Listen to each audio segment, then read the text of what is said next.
And welcome back once again to SI 2020. It's time to continue on with the group stage as we enter day 2. For the first time, this event will have teams at risk for elimination and more teams at risk of getting closer and closer to the playoff stage and eventually our main stage, our grand finale to end the year for Siege. My name is Blue. Joining me here on the desk this morning is Stokes. How you doing, my man? I'm doing all right, man. Slept pretty well. Excited for some more Siege today. That's about it. Yeah, we've got some good games on the table for you folks today and some really great matchups overall. Once again, we had an incredibly competitive day yesterday for the most part with so many of our series going the full 3 maps, continuing to leave the question open in regards to who is going to take SI at the end of this entire tournament. Let's take a look at the brackets in front of us today. We are still in the group stage, so it is 4 separate brackets. We took a look at these at the end of last night to start things out for Group A with Empire and Dark Zero winning yesterday's matches. They have moved forward into the winner match. Meanwhile, unfortunately for Fnatic and FaZe Clan taking losses for both of them, they are the first teams in Group A to face possible elimination should they lose their game today. Yeah, that Dark Zero versus FaZe Clan game especially, I think, excited a lot of people. Very surprising that Dark Zero got around FaZe. I think a lot of people had predicted that they would not, but instead they're down playing against Fnatic. But let's jump over to Group B. We got Navi versus Space Station Gaming, which actually ended 2-1. SSG going up against TSM, who beat Rogue yesterday as well, which means Navi and Rogue facing elimination. Yeah, and once again, that story of North America teams doing very well here so far, at least as far as the opening day is concerned, continued there in Group B with both Space Station and Rogue following in DZ's footsteps, even though they technically won it before them, to make it through in their group. Meanwhile, here for Group C, which ended up being the somewhat Brazilian group of death, 3 out of 4 of the teams hailing from the Latin American region. MIBR and NIP reigned supreme, however, over Giants and Team Liquid respectively, setting up their winners match to be between MIBR and NIP. Once again, 2 out of 3 of those Brazilian teams duking it out for the first slot to move forward into the playoffs. And in the meantime, for our elimination match in Group C, Giants will have to go up against Team Liquid fighting for survival. Going to be a tough match for sure. The Giants Gaming versus Team Liquid matchup is going to be extremely interesting. Giants started out very hot yesterday, but quickly got very, very, very cold. Just did not seem to work out for them. But our last group, Group D, saw Team Reciprocity square up against G2 Esports. They actually had a 7-0 on Clubhouse, but it ended up losing anyways to G2, who will move on to face BDS in the winners match after they took Wildcard to elimination. Reciprocity will be facing Wildcard later today for that. Once again, another North American team. The only one that actually took a loss yesterday goes down to G2, who looked very promising with their results, minus the Clubhouse game, up against Reciprocity, and ultimately Reciprocity faltering just due to mainly a few mistakes, a few very crucial mistakes at the end of their game yesterday. So we had a little bit of discussion with them, and they were talking like, you know, pretty much wiped that off their slate, and they're looking to come back cleanly today to take a swift win against Wildcard. We'll see if that'll hold true, as of course, Wildcard are not going to go down without a fight either. To start today off, however, we've got a great match for you, which we'll be talking about in just a little bit here. We'll take a look at the full schedule of matches and see what you have to watch, not only here on the Bravo stream, but over on the main stream as well. Yeah, we have so much action going on here today. We're going to have 8 matchups, all best of 3s. What is there not to love? But let's break it down for you guys, starting off with the Bravo stream. That's what you're on right now. Navi versus Rogue to start us off for the day. Team Reciprocity versus Wildcard. And then our good friends, the Brits, come in to take over for Fnatic versus FaZe Clan. And then you'll have Blue and I back for Giants Gaming versus Team Liquid. Meanwhile, on our main stream over twitch.tv/Rainbow6, they're already live with their pre-show, probably talking about the same stuff we are right now. They're going to start their day off, however, in just a couple of minutes with SSG going up against TSM, 2 North American teams, which a lot of people waiting a long time to see how exactly they'll face up against each other at LAN. G2 will take on BDS, as we'll also have a European derby between those 2 teams. Then we'll see Team Empire, the previous major winner, go up against Dark Zero in another upper bracket final. And to round out their day, MIBR will face against NIP to see who will move forward from that group. A lot of excitement going on today. If you guys couldn't tell how it's formatted, the losers games are on Rainbow Six Bravo. The winners matches are on twitch.tv/Rainbow Six. So make sure you guys have those up on multiple screens, multiple browsers, however you want to handle it. Usually I'm a Chrome guy myself. Just put my 2 splits on my secondary monitor and go do whatever I want to do for the rest of the day. So make sure you guys definitely have all that up to see every bit of Siege action you possibly can. Like you guys saw on the schedule, however, today's first match on this stream is going to be Navi, Natus Vincere here going up against Team Rogue. Before we get too deep into the discussion, though, let's take a little bit of a look at the teams and how they thought about their matches yesterday and how they're getting prepared for the matches today.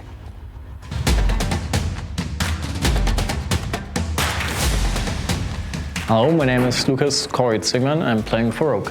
I'm Kendra, I play for Navi. About the last game, I think, honestly, on the first map we played very well. We punished their mistakes, we knew how they're going to play, and we prepared really well.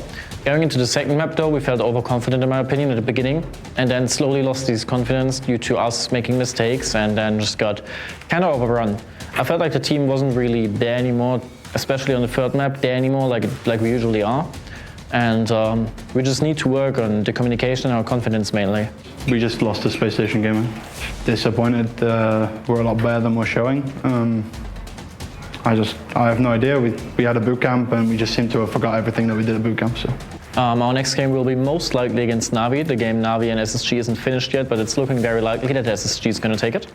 So we will play the loser of that being Navi. As far as I'm aware, it's Rogue. So. Should be a hard game. I'm excited to play Navi, to be honest. We know the team very closely and we've played them many, many times, but yet have not lost to them. We're going to try to work on the mistakes we had in our last game, and I hope for the best. They have a lot of fraggers. They can kill people. We just need to perform better. Yeah, I think the most thing we're going to work on is the communication part, like said, that we, even no matter the numbers, what the numbers are, we might be down 0-6, but that we still work and fight the same way the other team does.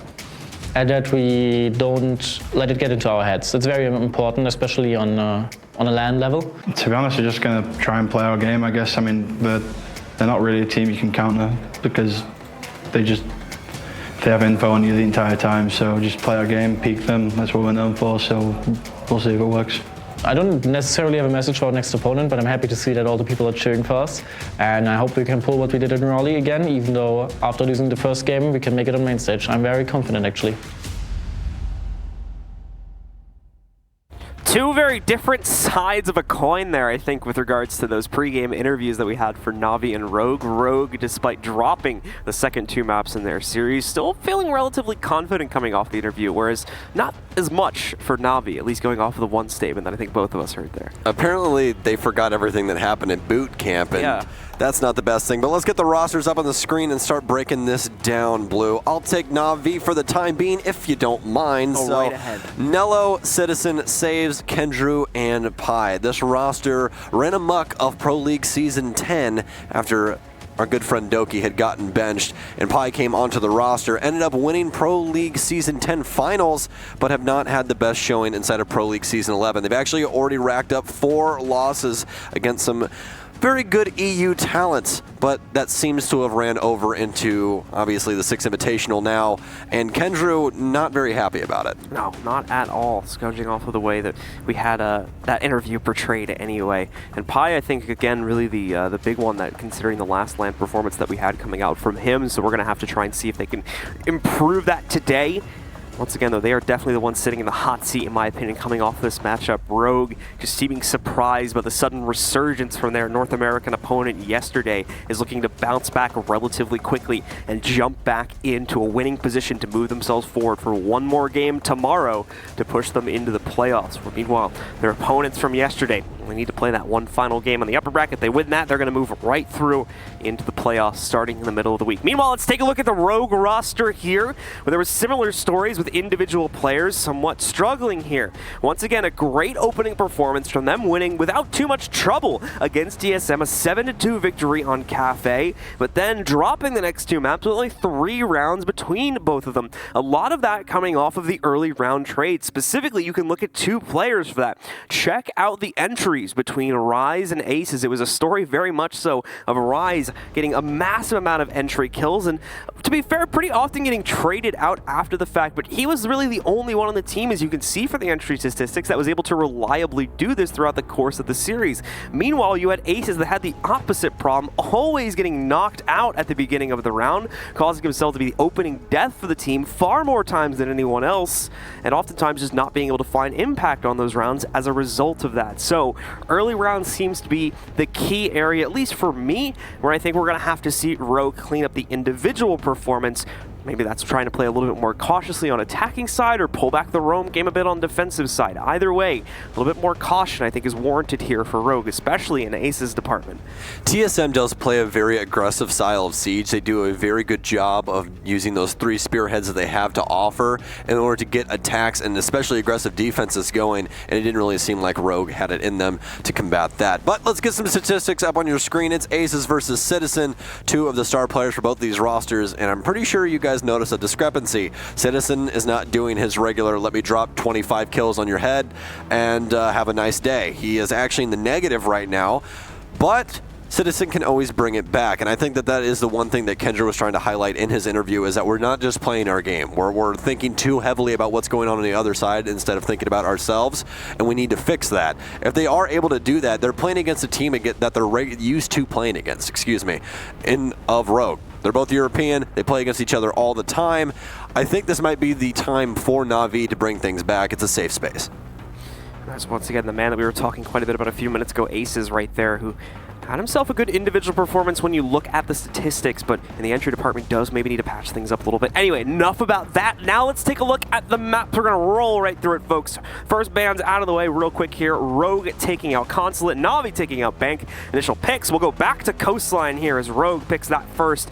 Border is the initial pick from Na'Vi as we continue on with the border play. It's been popular here. Clubhouse and Cafe are the final 2 bands, leaving Villa as the third map. So that'll leave us on Coastline, Border, and Villa for the series.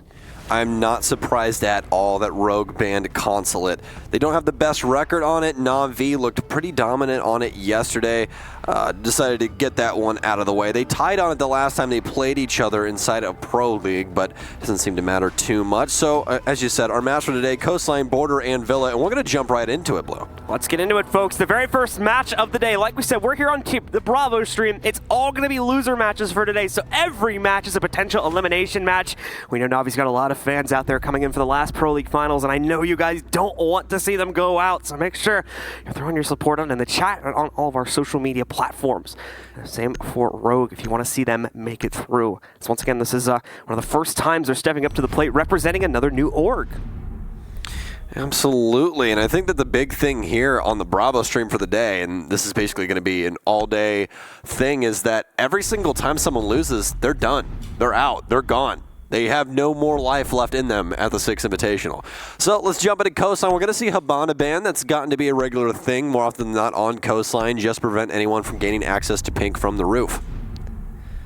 The other thing as well is it's so unfortunate to go out on this day. Every team wants to avoid going out on that second day. It doesn't sting as much if it's the final day of group stage, but just to go out, to come all this way, especially for those traveling from other continents, to only have 2 days of play and then be knocked out is just such a momentum breaker for a lot of teams, I think. So every team wants to avoid elimination here today if they can help it. It really is. So let's start jumping into Coastline now. Na'Vi actually has a pretty dang good record on this map. They banned it 6 times. The regular bans are Cap and Mira. So kind of followed suit, but not to the highest amount. But they're also 3-0 on it. And there is a couple of reasons why. We actually see Na'Vi do bring a lot of Lion when it comes to maps that they want to take at a faster pace. So we'll have to see if that Lion does assist them inside of this play. Otherwise, you see Nello on a decent amount of gridlock and other things along those lines, but it is usually the Thatcher role for him. All right, so a little bit of a pause. I think we might have a slight technical delay here, folks. Apologies for that. It is early in the morning. Just got to get all the kinks out real quick. Yeah, just got to check all the headsets. If you guys knew the amount of wires and everything that production had to run, it would be incredible. I mean, so here's the thing, right? We were talking about how like Na'Vi didn't seem too confident based on the interview. To be fair, that interview was probably done pretty fresh after the game yesterday. Yeah, they don't look too discouraged right now. They look pretty like content, actually. You know, I know that doesn't mean much, but I like to judge player expressions pretty heavily. I think it's a good indicator. Some people disagree with me on that. I would say that if I was a player, personally speaking, yeah, I'd probably put on a facade and be like, yeah, everything's right as rain. Would you? Yeah, I don't want people to know that we're hurting. I guess so. That makes sense. It's just Also, I feel like I feel like a lot of players aren't good at that, like trying to hide their emotions. Well, also you got to think about just org representation as well. Like you don't want to put your org in a bad light. Yeah, that's true. You know, Yeah. you got to think about everything on all fronts. But between these two, John, especially on Coast, Rogue starting defense, are you confident in them to be able to stop Na'Vi in these fast takes? We already did see an adjustment in the lineup. Nello actually moved over to Nomad before locking in that Lion. So you guys will get to see that here in just a second. But honestly, I think that Na'Vi is going to start out hot here. I think that they're just going to go aggro and try and get on site as fast as possible, get these gunfights, and try and get into a comfortable position. I think it depends on how Rogue wants to start the match too, because if both teams are trying to play a more conservative playstyle, given the mistakes that were made yesterday, I think that's going to end up playing better into Na'Vi's favor, because obviously on a map like Coastline, they're going to have a lot more freedom with respect to that, whereas if we see Rogue still trying to throw a little bit of aggression out from the defensive side here and try to get in the face of Na'Vi a little bit, I think that's where they could maybe spin the game around and try to take over. All right, well, last time, this is actually quite a while ago, that Na'Vi played Coastline. It was against BDS, which doesn't seem like that long ago. Obviously, it was still in the month of January, but there's been so many matches played inside of Pro League with how fast we move. Like, that was the first game that they played of the entire season. So, for them, it was definitely a while ago. Gonna be starting us off on Hookah Billiards, one of the mainstay sites here on Coastline. Things looking pretty traditional so far. Regular amount of barbed wire inside of Aqua. The wall that Corey's on right now is more than likely going to get all 4 reinforcements set up on it. You're looking for them to also use 3 on the Hookah wall so that Vase is a safe area to play. And that's exactly what Aces is going to take care of. Away from that here, taking a look again at any particulars that might be going on with the setup. Nothing crazy going to be going on here. I've been seeing a lot of teams utilize here. A lot of delay tactics going to be coming in, mainly in the form of the Elo, just trying to trip with any more fast-paced aggression. And then, of course, the smoke, if it turns into a stalemate for a push from either VIP, the Cool Vibe stairs, the balcony push, or another avenue as well. We do see a spot from Aces. Gets the eye on a player, but has a bit of trigger discipline there. Doesn't want to risk shooting and giving away his position in hopes that he would have peeked that second window. In fact, he might get the peek here, too. Ace is really trying to throw it in the face of Na'Vi at the start, but nothing really connecting here. That's the way to be. Let everything from yesterday wash off. Trying to start the new day fresh. Getting aggressive early on, as they are bringing a pretty aggro lineup. Really the only 2 support players being Rise and Rips, but that's all you need for Coastline. It is practically TDM with a mixture of, hey, maybe I can put down a diffuser every once in a while. We don't see plants too often on this map because everybody just wants to throw themselves to the wolves, it seems. Ace is playing the bomb chassis inside of Billiards, waits for anything to move. Na'Vi currently pressuring Aqua, but it's only Kendrew for the time being. And Nitro Cell goes off in the distance. Short meter in front of him, but doesn't claim too much of his health. A Maestro in the back causing problems there. The position is not entirely easy to track down so much just yet with all that soft destruction still in the way, so that's going to continue to cause problems until they can either get some soft destruction in there to deal with that or just lock down the position a little bit better to where they can spam the wall out. Leave a bit of a bigger hole here. Attempt to drone there from Saves to just chuck it up and get it into a good position, but it does end up falling down. Also, a bit of a haphazard skeleton key opening on the floor below nearly cost Saves his own life. Also self-nades himself a bit there, chopping off another 10 to 15 HP from his health pool. But the good news is in the meantime, Kendrew is going to have much better luck in trying to pick up a frag. He does some great damage to Aces and takes him out. Nothing like falling victim to an upside-down rappel. We've all been there before, but Aces is going to feel the burn here on LAN. Na'Vi not doing too bad on time, minute and 7 seconds, just checking all of the prerequisites to get onto site. Saves picks up yet another here. It's going to be the Buck finally popping off after he's had a little bit of danger bucking himself, but they also have a Fink in the lineup that Citizen's playing, so just looking to cut down through some barbed wire. Hicks finally fighting back. He'll pick up Pi. That'll be the IQ. Time still winding down. Not too much drone work right now for Na'Vi. More than likely a couple of pests working out, but finally Saves, picks up yet another. That'll be a double for him on the round as he takes down the Maestro sitting inside of Hookah. Look at his angles here. Oh, what a nice shot from Corey on the flank through luggage. Knocking Rogue down. Just simply Corey, who was fragging out, but now Na'Vi has complete control of the site. Corey picks up yet another. Now the Scorpion working out wonders right now. Only about 27 HP, but he just have Diffuser in hand inside of Aqua. It's down to Citizen and Saves to try and pick this up. Looking for the close angle, but Saves gets ripped very quickly. A smart frag grenade from Citizen through the drone hole finds Corey laying in behind the Aqua bar. And the first round goes to Na'Vi. That was the one thing I was worried about giving Corey's position is the very often used drone hole, which is either used to chuck nades through or just spam bullets through, as that was another option as well presented to what was the last man alive at that point from Na'Vi. But thankfully Na'Vi are able to turn around that situation. Really good attempt, of course, from the last defender, I believe Corey on Rogue, from trying to clutch that one out, but just does not go his way, and ultimately too much fragging power going on from the side of Na'Vi just to be able to deal with that. A few slip-ups, though, to be fair, like Saves on the buck play there, nearly costing his own life a couple of times. That frag grenade was very scary when it went off. Yeah, the frag grenade, not only just the frag grenade, too, but the opening from the skeleton key where he just pops open a right below an opponent, and an opponent that's ready to take the fight on him, so he's got to be a little bit careful if he's doing that alone. When he bounced it, I had one of those facial reactions where you feel like your jawline lock up for a second, you know what I'm talking about? And when I let it go, I was like, this frag grenade's going to kill him through the floor, because there's no way that it gets enough bounce to go anywhere near that door. And it almost got him. It was very close. Luckily enough, they were bringing the Finka, and they're going to stick to it. We've seen Finka come into the lineups actually a lot more during this tournament than we have in the past. Really, the only place that I saw a lot of Finka play was in APAC, where we saw Xavier have a lot of rush strats on Consulate for the SI Quals. It was actually an insane match. Watch that later tonight if you guys didn't get your fix watching 8 separate matches today. But for the time being, trust me, you're going to want to stick here. Na'Vi warming up pretty early on. Hopefully Saves has learned his lesson about frag grenades, though. All right, well, the next round has begun. We got a Finka coming in once again here. It's an operator that we, specifically this tournament, have seen a surprisingly large amount of so far. So something new that may be slowly shifting its way into the realm of possibility for teams to pick, as previously Finka has been usually like a misfire where there's teams that just aren't really willing to bring it in for the most part, except for in very, very rare situations. If you're going to play Finka, it's a full commit.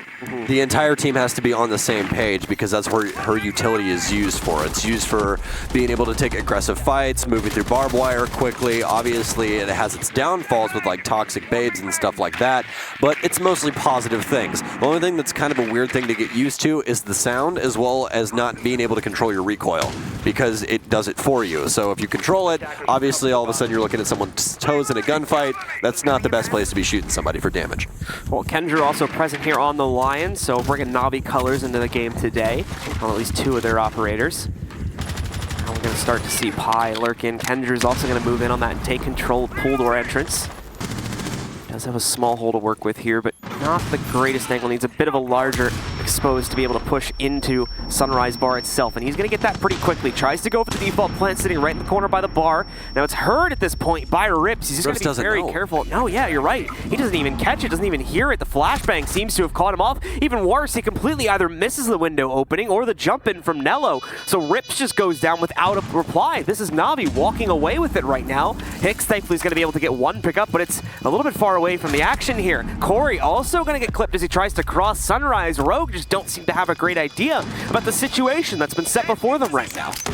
Yeah, the main issue is Na'Vi was so fast to sight. This is such textbook play from them. Nello onto a triple kill now. It's all down to Hicks as he's trying to make a move. Toxic Babe into the window, but he's being marked outside. More than likely be dispatched, and Na'Vi get yet another round after not even doing a top clear on double bar, which is something that you almost never do. They didn't have any pressure. Usually you'll have someone up there watching for those default plants inside of Hookah, but Rogue did not have a single person upstairs at the time in that area. It was radio silence. So a very quick play from them. Some good Finka work as well to be able to push onto site more aggressively, but there wasn't really any barbed wire or anything to worry about. It was simply buck a wall open, or excuse me, frag a wall open, and then all of a sudden just plant next to the bar. They didn't have a single angle from Blue nor anyone inside of Sunrise to stop them. So that will be a massive victory going in the way of Na'Vi, and a relatively quick one at that, considering how much time we still had on the clock when they actually went for the plant and got it without any issue whatsoever, mainly due to Rips and a few of the other players just missing the sound cues due to the distraction flashbang that was chucked in to kind of obscure it. Nicely played by Na'Vi, though, and catching that could be an issue that Rogue would have to deal with, and, well, pouncing on it as soon as they realized it. So really good stuff from Na'Vi. Like you said, they're coming into this game booming right now, so they're moving fast, and that's the thing that's always troubled Rogue a lot, is fast-moving teams. They're a very coordinated team, And it just seems like old EG, where they just could not deal with people that wanted to ramp up the pace. Rogue needs to come into their own in this and just go, okay, look, we're just going to take fragging operators. We know they're going to move fast. Let's take the Ela, let's take the Legion, let's take these ops to try and slow them down a bit and try and make our gunfights a little bit easier. The only thing that they really got caught on in that last round is it really wasn't the setup, is the fact of how spread they were across the map, assuming that Na'Vi would go for a full clear, but Na'Vi had something else in mind. They only sent saves upstairs. That's it. He was the only man and he came in through Aqua.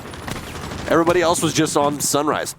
And they just pushed it out. Just executed Sunrise. They knew one person was there, and they had no vision on the Sunrise bar front. Just Ash opened the one wall, and then they're walking right in pretty much scot-free. You only had Rips to defend it essentially inside of Sunrise itself, and he completely missed the queue, and then ended up overextending anyway. So, Talk Ash for me, please, please. You know I love it. I mean, they opened a wall with Ash. That was about the extent of that. Ash is a support player, chat. You heard it here first. It's just, you know, kind of replaceable with Pi in that situation, but let me have my time, all right? let me be excited. I would have actually probably been faster because, you know, that reloading. I mean, the droning Ash. The droning Ash. All right, well, we've got a hatch open up on the roof here for saves to try and analyze some options here. I always love these. So, guys, you learned something new today if you are a new player to Siege, besides, you know, Rise shooting Kendra in his face. You can actually double punch the bottom of doors, including double panels, if you do it on the left or right-hand side. You can punch the bottom 4 panels and actually crawl under it without breaking the entire door with the super loud sound cue. Obviously, it still makes the sound of wood breaking, but it doesn't give you that door breaking sound at the end of it when you punch it 3 times. So Citizen is now in scot-free unless somebody was on the aquarium cam. Corey once again trying to play very close to the neck on this duel, and it works out well. He's able to take down Nello. That is Diffuser going down, but obviously not really in a position where he's going to be able to grab it. You don't want to shoot that Eagle Eye. In the meantime, Pi is going to be able to move in and find the next pickup here onto Rise. Not only a defender going down, but it is just the Jaeger, one of the roamers getting knocked out by Rogue. Now, as long as we see Corey wanting to stick around to defend that front door, massive impact could be found. The problem is, though, now you've got a couple players from Na'Vi starting to get split up in an attempt to retrieve it. Aces is going to be able to lurk up through VIP, find the next pick. Citizen will catch a trade onto Aces, but now Citizen finding a second one as well as he jumps into the courtyard before finally getting traded out by Rips. Pi across the entire season so far for Pro League only has 2 1vXs. He's trying to find another one now. Didn't have the best game yesterday. Actually had the lowest rating on his entire team.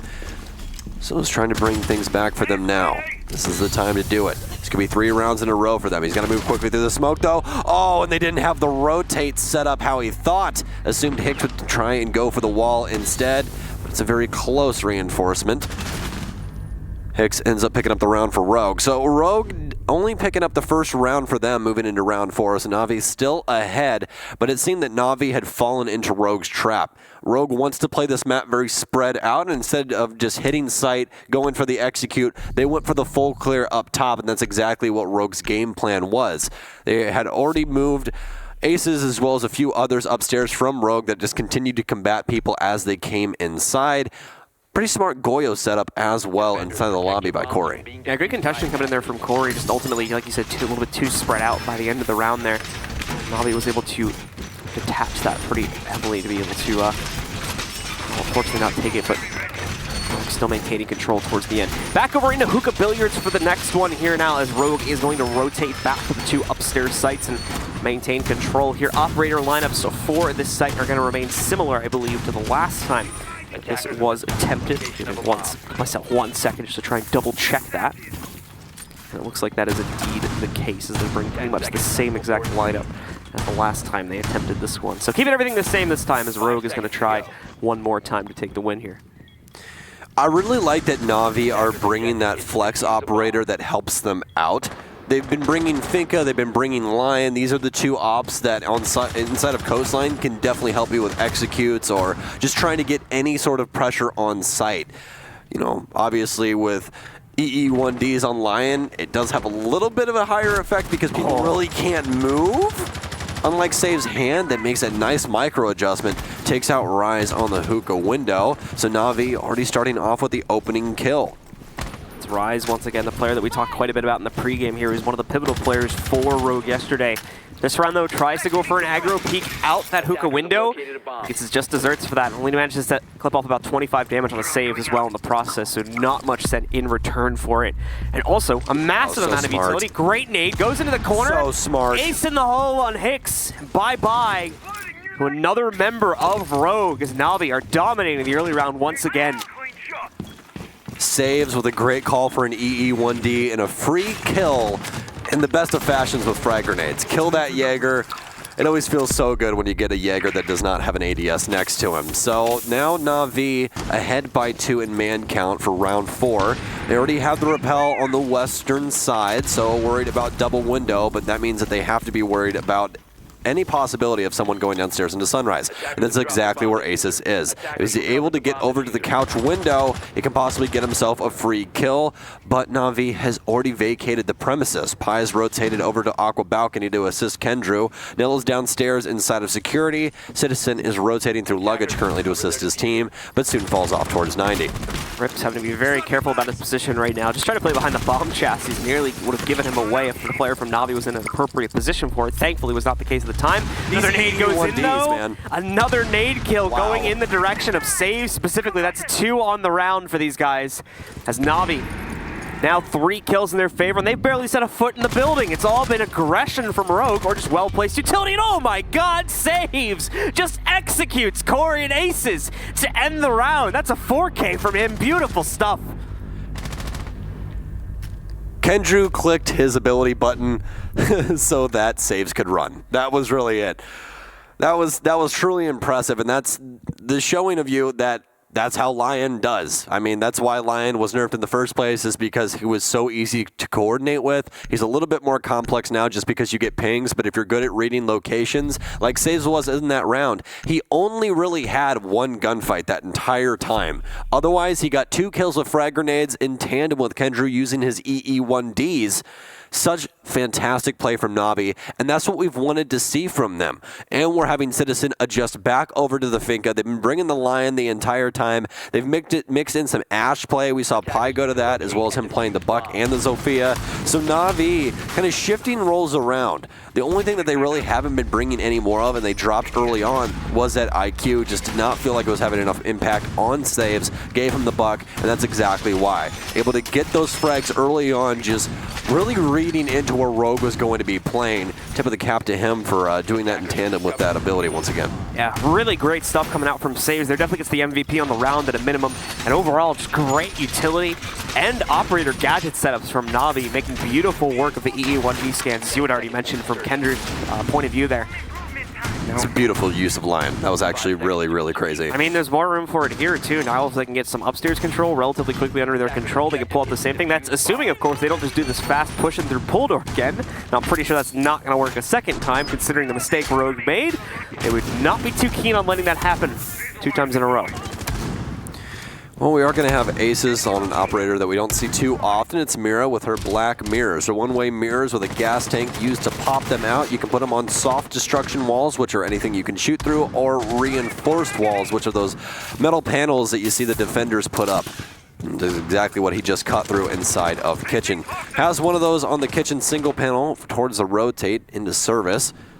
Saves currently on Aqua Balcony, repelled, looking towards the luggage window. Doesn't find too much. Corey is on Rome upstairs as well. So Rogue, again, with a very extended hold here. It worked the one time that Na'Vi fell into their trap, but I don't believe that Na'Vi is looking to go for a full roam clear again. The last time they attacked double bar, they just went straight for sight and tried to get a plant down. Ended up working out for them, but it also doesn't look like they think that's going to happen twice. Trying for an early frag here instead. A little bit slow at the start, but that's going to change as Nello finds the first strike against Rise once again. We were talking earlier about a lot of the opening kills and opening deaths and how, generally speaking, it had been going in the favor of Rise or another player for Rogue, but then it gotten traded out. This time is not seeming like the case. Na'Vi is far more often than not getting that opening kill, and potentially the opening 2 to 3 kills, as we saw in the last round, with some possibility for it to never be traded back. Second scan is going to come in from the Lion now. They should have one more of those to try and use on their execute. They They do have a wall open to lead them in from office into the blue bar. Ash is going to support that and open up a courtyard wall as well, so they can be absolutely sure they'll have a safety and push. Corey tries to make a run out from over on hookah balcony, but it is stumped. The plant goes down once again. The team will fall back further into office where they'll have safety and post plant. There was one trade picked up by Rogue, but besides that, it is still a full 4-man squad at this point from Navi, and another attempt to get aggressive on the outside windows is caught by Pi. Hicks is going to end up going down. Navi looking secure as Rips, who is now the last man standing, is going to try and make a push into office. He's yet to even catch the player below him on the desk, and that's going to be the death of him. Saves, picks up the last kill. Navi with another clean bars execute gets them their 4th round.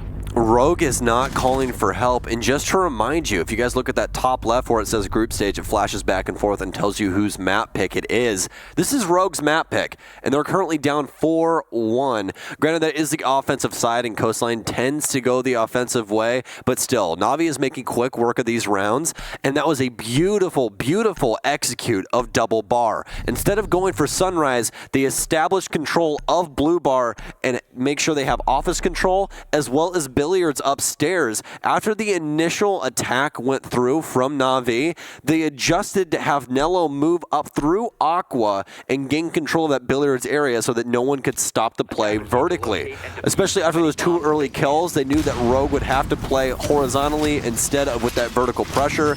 They made sure to make it to where no one could rotate from Sunrise to assist that inside of that bunker area behind the bar.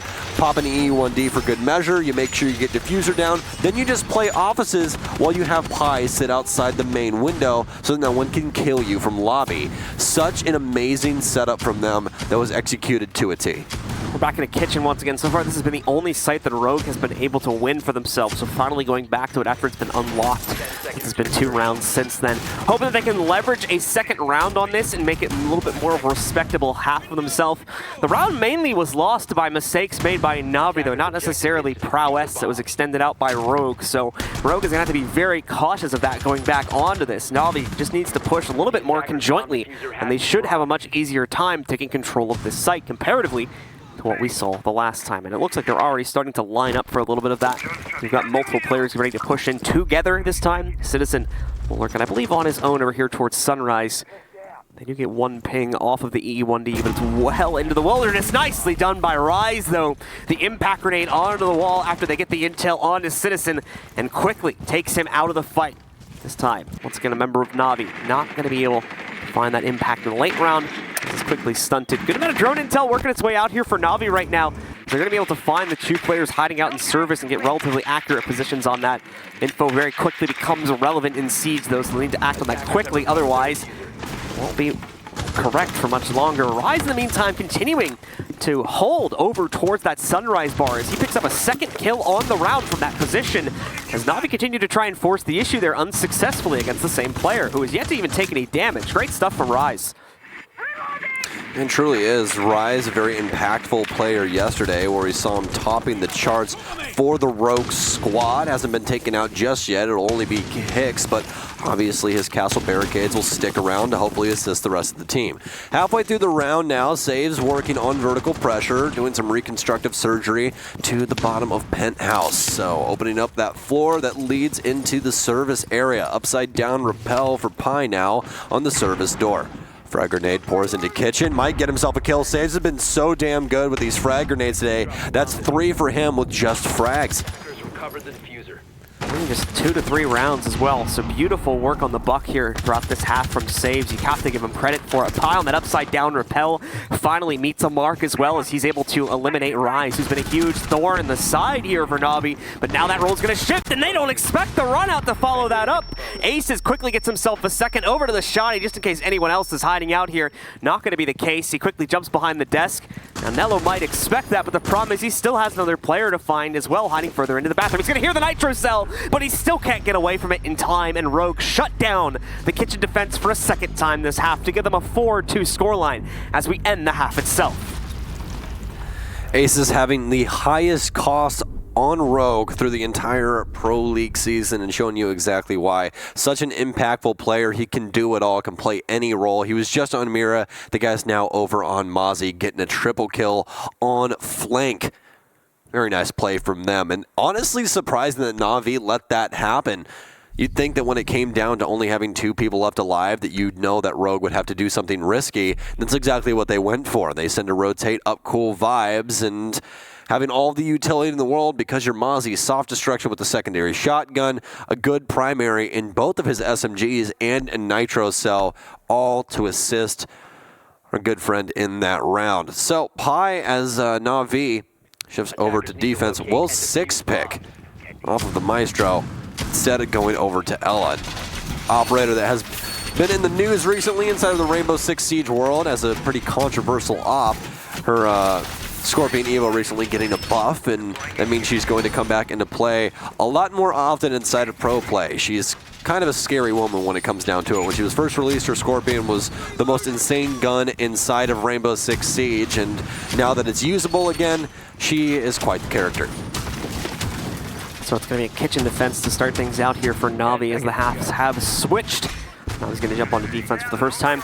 Pretty extensive setup, though, going out around the map. To be fair, most of this is probably just setup for these guys right now, so I'm sure quite a few of them are going to retreat and focus a little bit more on a site or at the minimum a first floor hold, but hopefully everybody still should expect 2, if not 3 players to maintain their positions up here if they are looking to deny that upstairs control. You do have rips on the buck, so there is an intention from Rogue to potentially take that away over towards Theater. Drone's ready. Give some top-down play possibility over to the Rogue roster to make this site take just a tad easier for themselves. Now it's looking like the attack going to be starting out primarily from the bars and office area, so Sunrise push from the pool door and from the outside office door as well. So you got about 4 out of 5 of the players from Rogue looking to move in from those positions. Not a bad split at all between these 2 teams either. Currently handling the first level is Rogue, and we're going to see Aces on that Nook, something that we've seen him play quite often on Bank, but this time going to be playing it on Coastline. Actually a very impactful operator if used correctly, and Aces just has a knack about him for this op, able to walk onto site. But the issue is now is that there's 2 operators that can definitely mess with him. Nello on that Legion, and Pi with those Grishamot mines of Ella. If he walks onto site haphazardly, should be able to find those before walking in, but those could always spell disaster if he ends up bumping into one. FMG9 did recently receive a buff as well. A few damage points over inside of that damage column. Oh, Kendrew taking a long engagement from lobby into the blue bar after it gets opened up by the buck. No damage done, though, despite having clear vision onto his opponent. That TCSG can often be so hard to handle due to the crazy recoil it has just from a single shot. It is a shotgun after all. That is going to cause, well, no damage to Rips, but it is going to cause him to be a little bit more careful the way he proceeds. Another problem here for the Rogue attack is they still, to my knowledge, have not dealt with the player holding on to Cool Vibes stairs. Kendrew is actually going to be able to pick up a successful kill after he starts that saves, and Citizen also find 2 more out of nowhere. Aces, yeah, he's going to be able to trade one back, but now another lineup to get a kill for Rogue going into their favor. Small gesture for them. Actually, it'll be Aces to finish off Pi in this, or find a separate kill, on the Pi, as Kendrew is still down over inside of the courtyard. So just like that, Rogue is evening it out. The problem is, though, Aces is incredibly low. He's essentially one-shottable by any weapon, but the same can be said for Citizen at this point. So even then, it's not too bad for Rogue, given the fact that it looked like Na'Vi just taking control. Coming down to the last 30 seconds or so now, no attempt will be made to get Kendrew back up. It's just not really possible. And we're going to see Corey pick up the kill, the confirmed kill anyway, onto him over the next few seconds anyway.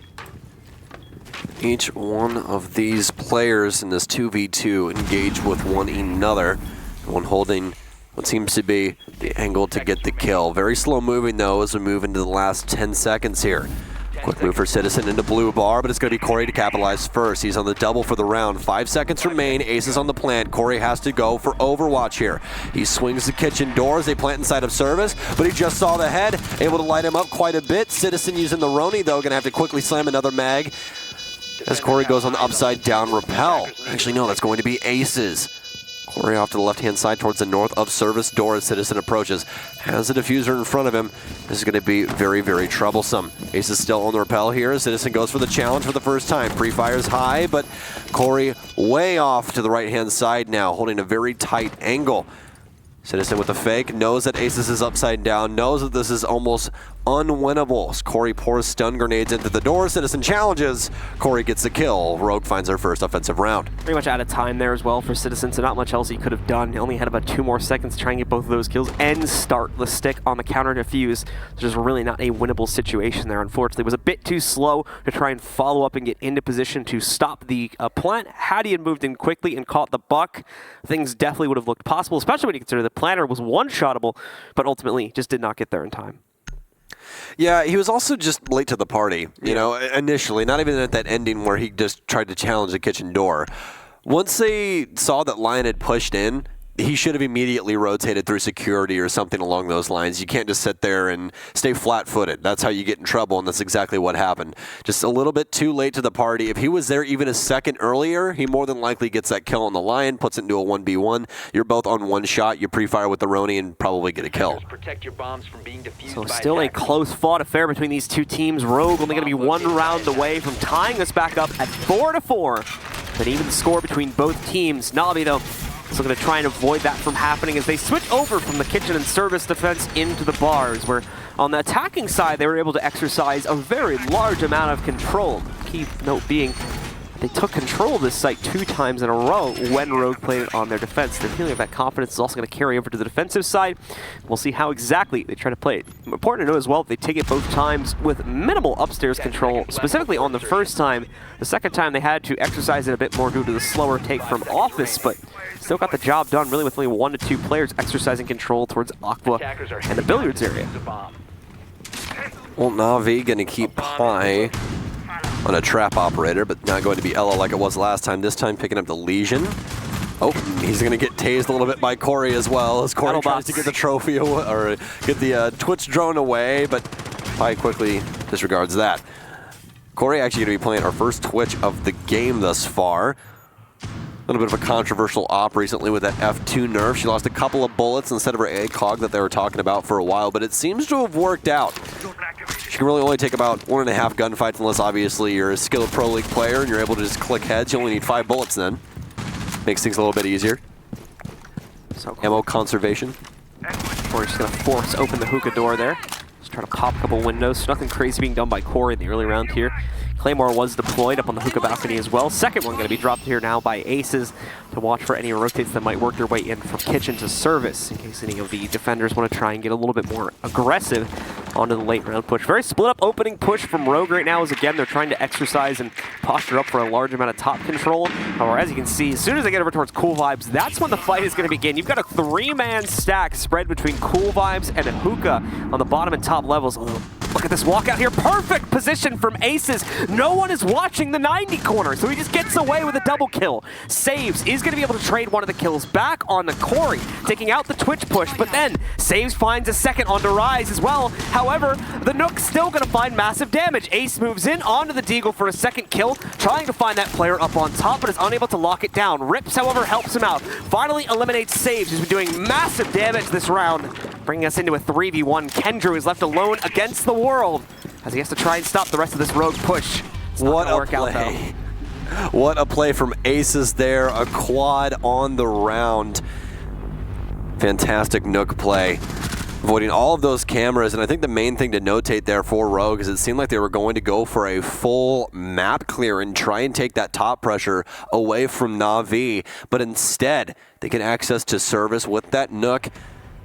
Actually find out that they are trying to bunker up inside of kitchen as well. Had both of the kitchen walls reinforced with a barricade on the door, so obviously that would have been able to show you exactly where that Nook was coming from if he had entered through that means of travel, but instead Aces finds a separate area. He drones up through kitchen hallway after looking through lobby to make sure everything's clear, sees that they do have a top hold and that they're also looking into courtyards. He doesn't want to take service. He figures that they'll still be watching that, or at least have some cameras after his sensor runs out. Drones up to the bottom of Cool Vibes, sees that everybody and their brother is hanging out there, calls for the EE1D when he's halfway up the hallway, which also makes a large noise.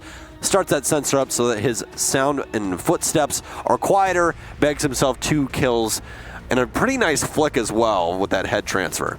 Yeah, some really good stuff coming out there from Aces. Great drone work and overall great control over the situation being exercised by him. Saving his team, I think, more than once in that situation too. Did get bailed out a little bit on another teammate finally being able to take out Saves, who was really the only one who seemed to contest against Aces and the rest of Rogue there from Navi's perspective. So needed to find that crucial kill, and thankfully one of the teammates was able to pick it up. Aces just cleans up the rest there on that bar attack. Well, some line adjustments here from the defense of Navi. So, picking up on what they've played with these previous rounds thus far. Haven't seen a Vigil just yet, actually, in the entire game, so we'll be seeing him for the very first time. And this might be the stretch that Navi is trying to use in order to counteract all of that Nook play. But Rogue's not even going to be bringing it this time. Aces, again, as he usually does, just going down the line of ops that he can play, and he's hit yet another staple inside of his op pool. It's Dokkaebi. He's one of the best in the world with that C75 that we've seen him use time and time again to get those triple, quad kills, whatever have you. He's one of the best in the business with this operator. And now it's Dokkaebi and Lion. Yes, it is your worst ranked game nightmares that Navi is bringing on Coastline. Navi not pulling any punches here when it comes to their setup, as they're looking to try and get the win by any means necessary. There's no such thing as toxicity inside of a professional match. Well, you're like, oh, well, maybe just a little bit. Maybe just a little bit, Stokes. Hope you like to check the crouch button every once in a while, you know? But don't you as well? Also the random LOLs in chats, mainly from NA. Hey, this is not TSM. Yeah. A couple good nights every once in a while. That's an NA. You just, hey, you know, they're just tell them to get their 8 hours. They need their 8 hours, you know? You're just being a good friend. Just gotta say, have a good night at the beginning of the sentence so that it doesn't look as toxic, you know? It's like, what are you talking about? I'm just saying, like, you know, have a good night. I just say sleep well now. Is that okay? Sleep well? Yeah. Usually like, oh, I will. We need to just, what would the acronym be for, like, good night, don't let the bed bugs bite? I feel like that'd be too long. That's going to be way too long, my friend. Oh, going for probably a full execute here. Stun grenades pour in, but that's the power of Legion. Goomind in the middle of the floor stops Rise from getting too aggro. So now Navi know that he's on his way. Corey's playing on the hookah balcony as well, but oh, so you thought Saves would get away, but no, Rise with a very well-placed shot.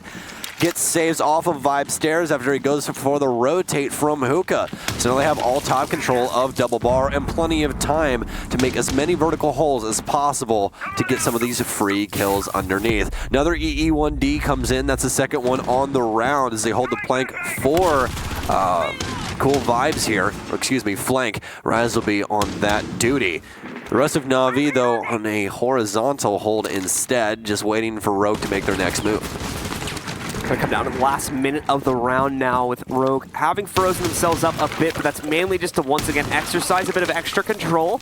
They're gonna have Rips get in position to buck open the floor and Hookah to give them better purview over Sunrise, while at the same time still keeping close watch over any rotate that might come from Cool Vibes. Corey's gonna be able to strike next, the second kill against Navi as they take out Pi. Was trying to roam against them. No more Legion Mines going to be able to be thrown down here. Getting close to the end of the round anyway, so his job in terms of utility is more than likely completed. We've only been able to get 1 to 2 more before the end of the round. Another player walking right into the face of Aces as he jumps in, but Corey also getting the assist. Rise will be lost in the process of the gunfight, but it will not matter as Aces continues to push through with the Mark 14, cleans up a few of those extra players, and gets the round in the hands of Rogue. Ace is practically single-tapping both of his opponents as well with that MK14. DMRs in this game have very good penetration. They recently changed that based on caliber-based destruction so that certain bullets go through hands and stuff like that. With the MK14 and the DMRs, it really is just try and click heads as much as possible. Rate of fire is king inside of Rainbow Six because of that single headshot mechanic to kill people. So when you're Aces, it really is just click heads. That's your best option. He's going to do a very good job of that there near the end. But I would like to highlight overall that this Dokkaebi Lion play that we see from Rogue is extremely dominant over the round. It's getting them a lot of map pressure. Navi isn't trying to bide for any map control at all. They're just trying to get back to site. And Rogue continues to find them as they're rotating away and getting these free kills. Now, the thing for Navi is that it seemed like they were taking a more aggressive lineup to try and combat this overall aggressive lineup that Rogue is bringing on the offensive side and really how they've been fighting for this full map control. Navi just didn't do really anything. They kind of just let Rogue take the entire cake. Both teams kind of bowing down to a certain extent on a lot of their defensive rounds here has been the name of the game so far for this matchup. But the problem is we've really yet to see, in fact, we have yet to see Na'Vi respond on this defensive side. Still not a single win for them in this half so far. It's been Rogue dominations. Not only have they now brought it back for the 2 rounds they were down by, they pushed it ahead by that extra round to take the lead at 5-4. Just 2 more, and they'll have the match. Now, the good news here for Na'Vi is that they have rotated it back over into Hookah Billiards, but that doesn't necessarily mean they'll have a win for themselves. Saves, in the meantime, is looking to get very aggressive here, already having the Aqua door open. Phone call is going to come out, but he still walks in, gets himself the down onto the Nomad, but doesn't stay out long enough to get the finisher. He's going to be happy with that res being allowed to go off, and Corey having to survive the rest of the round with only 20 HP. Gotta be a bit happy about that pick early on. If you would have killed him, obviously it would have been better. Preventing any air jabs on Coastline is a very big deal. But with the site that they're currently playing, it's not the biggest loss. Nello currently playing cool vibes as the rest of the squad currently waiting outside. Trying to take things very, very slow here between these two. We're going to see Corey starting to move up and once again looking to get that better control, but obviously he'll be incredibly careful given what ended up going on in that previous engagement with the run-up that happened from Saves. Saves now looking to hold himself back, however, long gone from that. Oh, never mind from that situation. Saves is going to end up re-aggressing. Completely missed his position, was still on the inside of Aqua there. And he's going to be able to work himself forward and finally complete the kill that he spent so long trying to get at the beginning of the round. Well, Rogue really has everything that they could possibly want to make this work. They have aces rotating towards white, but they already have rips downstairs inside of Sunrise, so they could just get control of Hookah if they're able to get drones in and find out where people are playing on default. There's actually no one inside of Hookah right now either. The only area they have to worry about is Vase, so they could just pop open the door and have Rise play it from underneath, but they're still biting for a lot of positioning here. Drone going up, cool vibes. Rip's still very safe. Rise finally finds a kill on the Saves as we equalize here in the last minute. Got Hicks looking to just dump all of his flashes here to start to work the team forward, and he's got one more EE1D scan before the drone is out of gas. Default cam actually left up there for quite a while into the round, so they do know that the pressure is going to be relatively light on Hookah balcony and maybe have a little bit of intel onto the roof player as well. But they should expect that regardless. That won't be too much of a surprise. Rips with the next kill picked up here. 3 more left for Na'Vi. Citizen and Kendrew both going to respond, though, and now start to even the fight out. In fact, push it a little bit more into the favor of Na'Vi. Frag grenade goes up, but it's deployed incredibly early, so it's not charged at all. That's an easy runaway for the player on the other side of it from Na'Vi. Now, Rips is going to have to try and force this forward. Only 17 seconds remaining. He's waiting for aces to get into position on the other side of Aqua so that he can either distract or at least take some attention away from the cool vibes push that he's now looking to go for. It does not work, though. Pi and Kendrew clean up both of the last frags against Rogue, and Na'Vi finally takes a defensive round in their favor. Rogue had their positioning early on, and they just never really used it. They had Rips downstairs. That was obviously the call from him that he had Sunrise control. There was no one contesting him. They can more than likely execute onto Hookah. It was just that everyone else just seemed to want to extend the process. It's one of those things that, I'm going to be honest, my dad always tells me, keep it simple, stupid. It's the easiest way to do things, especially inside of Siege. If you overcomplicate things, they get very, very difficult. And that's exactly what's going to happen for Rogue. They just try too many things at one time instead of going, okay, we already have someone inside of Aqua. He can cut off if anyone wants to rotate through the regular rotation hole, as well as we have pressure on the double window. We have people on Hookah balcony. All we have to do is just bait out this Vase player. Rips make sure that they can't rotate in. We plant on couch, and we get a free plant. They just did too much. That was the main thing. They went for that full map clear that they have been attempting. Na'Vi was ready for it this time. Yep, and by the time that they're in the execute position, they've only got 2 players left, unfortunately. Bit of a detached play at the end of the day from Rogue that ends up costing them far too much on the execute, and Na'Vi are able to leverage that control back. But again, that's just the Hookah Billiards defense. That's what we always expect defensive teams to win. So now Na'Vi need to extend it a little bit further than that. They can't rely on a single site to carry them to victory here in the second half, so they're going to have to find some success on either the second site or another one following it up.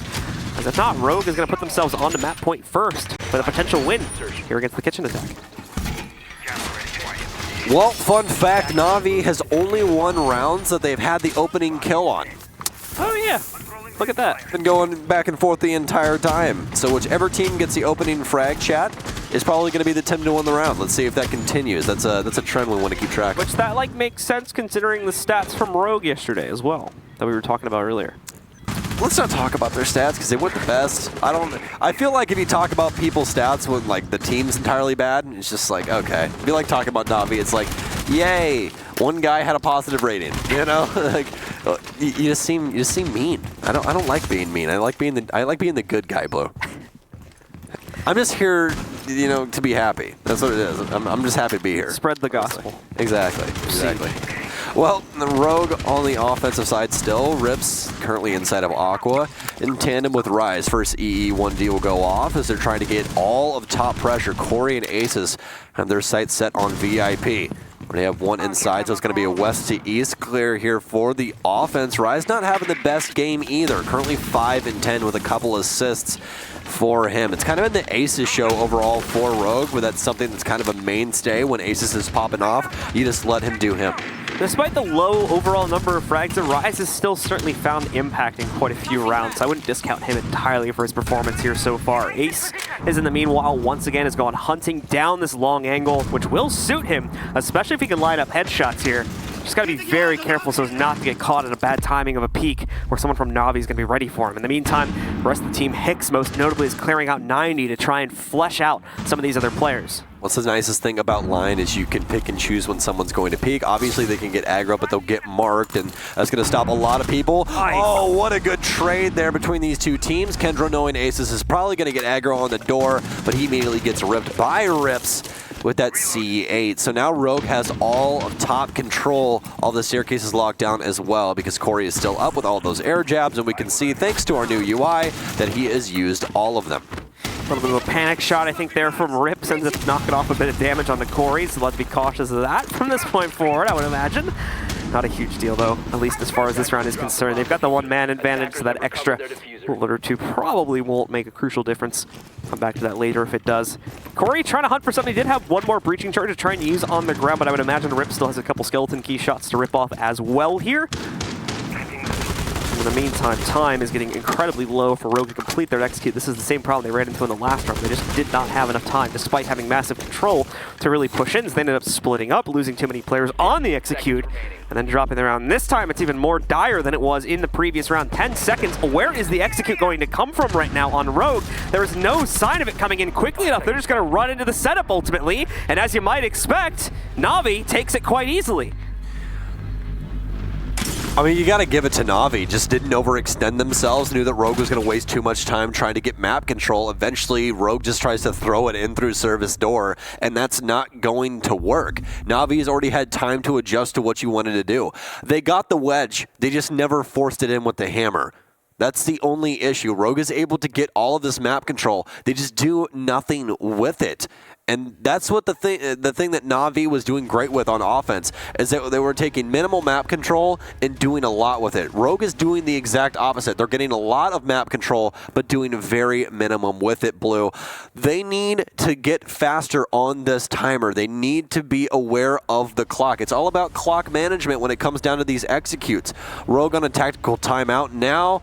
Krapel realizing this is our map pick. We need to win this. This is our guaranteed. If we can get this, we know that we can make it to Villa at the least. Rogue going to take a second to themselves here and figure this out. This is an issue that unfortunately they're not going to be given a lot of time to fix given the close proximity of the matchup now. Navi wants to shut it down here. They found the issue, just to play back, play passively, try to extend it out for as much time as possible. And you guys can't see it yet, but they've actually chosen to go to Penthouse. What a better site than this to try and do basically a turtle setup on, if that's what they're going to double down on now. This is going to be very aggro. This is going to be textbook Navi if I've ever seen it. Let's make sure everything's locked in first. That obviously is. No 6 picks, so let's talk about it, shall we, chat? They have a Mira, which is a given for Penthouse. You don't see Penthouse too often without her. When she is in play, this site is usually in rotation, along with these ADSs to keep her alive. The issue with this site is that this entire area where you see Jaeger running through is called Penthouse. It's no man's land when you play this site because of that double window to the eastern side. You do not want to be in anywhere near close proximity to this window. There's always going to be somebody on it. You can hold the entire area. You also have the hatch on the roof. This entire area is no man's land for this site, so you have to set up a bunker setup inside of theater. The other few players that will be rotating around will more than likely be playing from underneath with possibly some nitro cells where Pi currently is located. But the main reason that we know that this is going to be an aggressive round from Na'Vi is because of these ACOGs. They're either going to want to take these long distance gunfights earlier to try and waste some time with Rogue, to where they're going to try and stick to the drones, or they're just going to try and combat with Mira from that theater. We'll have to see how Na'Vi uses these pieces. A few of the players from Rogue going to start their push in from bar side on the first floor, actually. In the meantime, a few more members of Na'Vi are in the process of rotating. Pi was looking like he wanted to throw some aggression in towards the lobby. If we saw it from Rogue, oh, what? Citizen on the vigil going unscouted by drones, I would have to assume, leaps out from the outside balcony over towards Aqua and manages to get himself 2 important kills against both Rise and Rips to stunt the numbers from Rogue. That's looking good for Na'Vi as they're trying to take swift control of this map 7-5 and avoid OT. Right now they are on the path to doing that. Citizen even surviving that. The buddy system failing Rogue as both players are dead. Well, the good deal is that Aces is still alive. Bad news bears, though. Rise and Rips' drones are dead, so that's going to mean a lot for that drone economy. Now Rogue has to make big plays in order to stay alive. It is map point for Na'Vi on Rogue's map pick, so this could mean everything right now. This could be a 2-0 going Na'Vi's favor if things do not change. They're set up right now to try and go for a full map clear again. They have Aces inside of the bathroom, but they need these earlier picks. He knows somebody has to be in security. Aces, 200 IQ, but oh no! I'm going to assume Citizen heard the pin get pulled even at that distance and chose to rotate away, knowing that more than likely somebody's going to frag security door. It was the only area that he could be. What a smart Mira! It's a soft mirror to watch white, and it's going to be a perfect round for Na'Vi! Oh my! What a way to make a statement at the end of Coastline.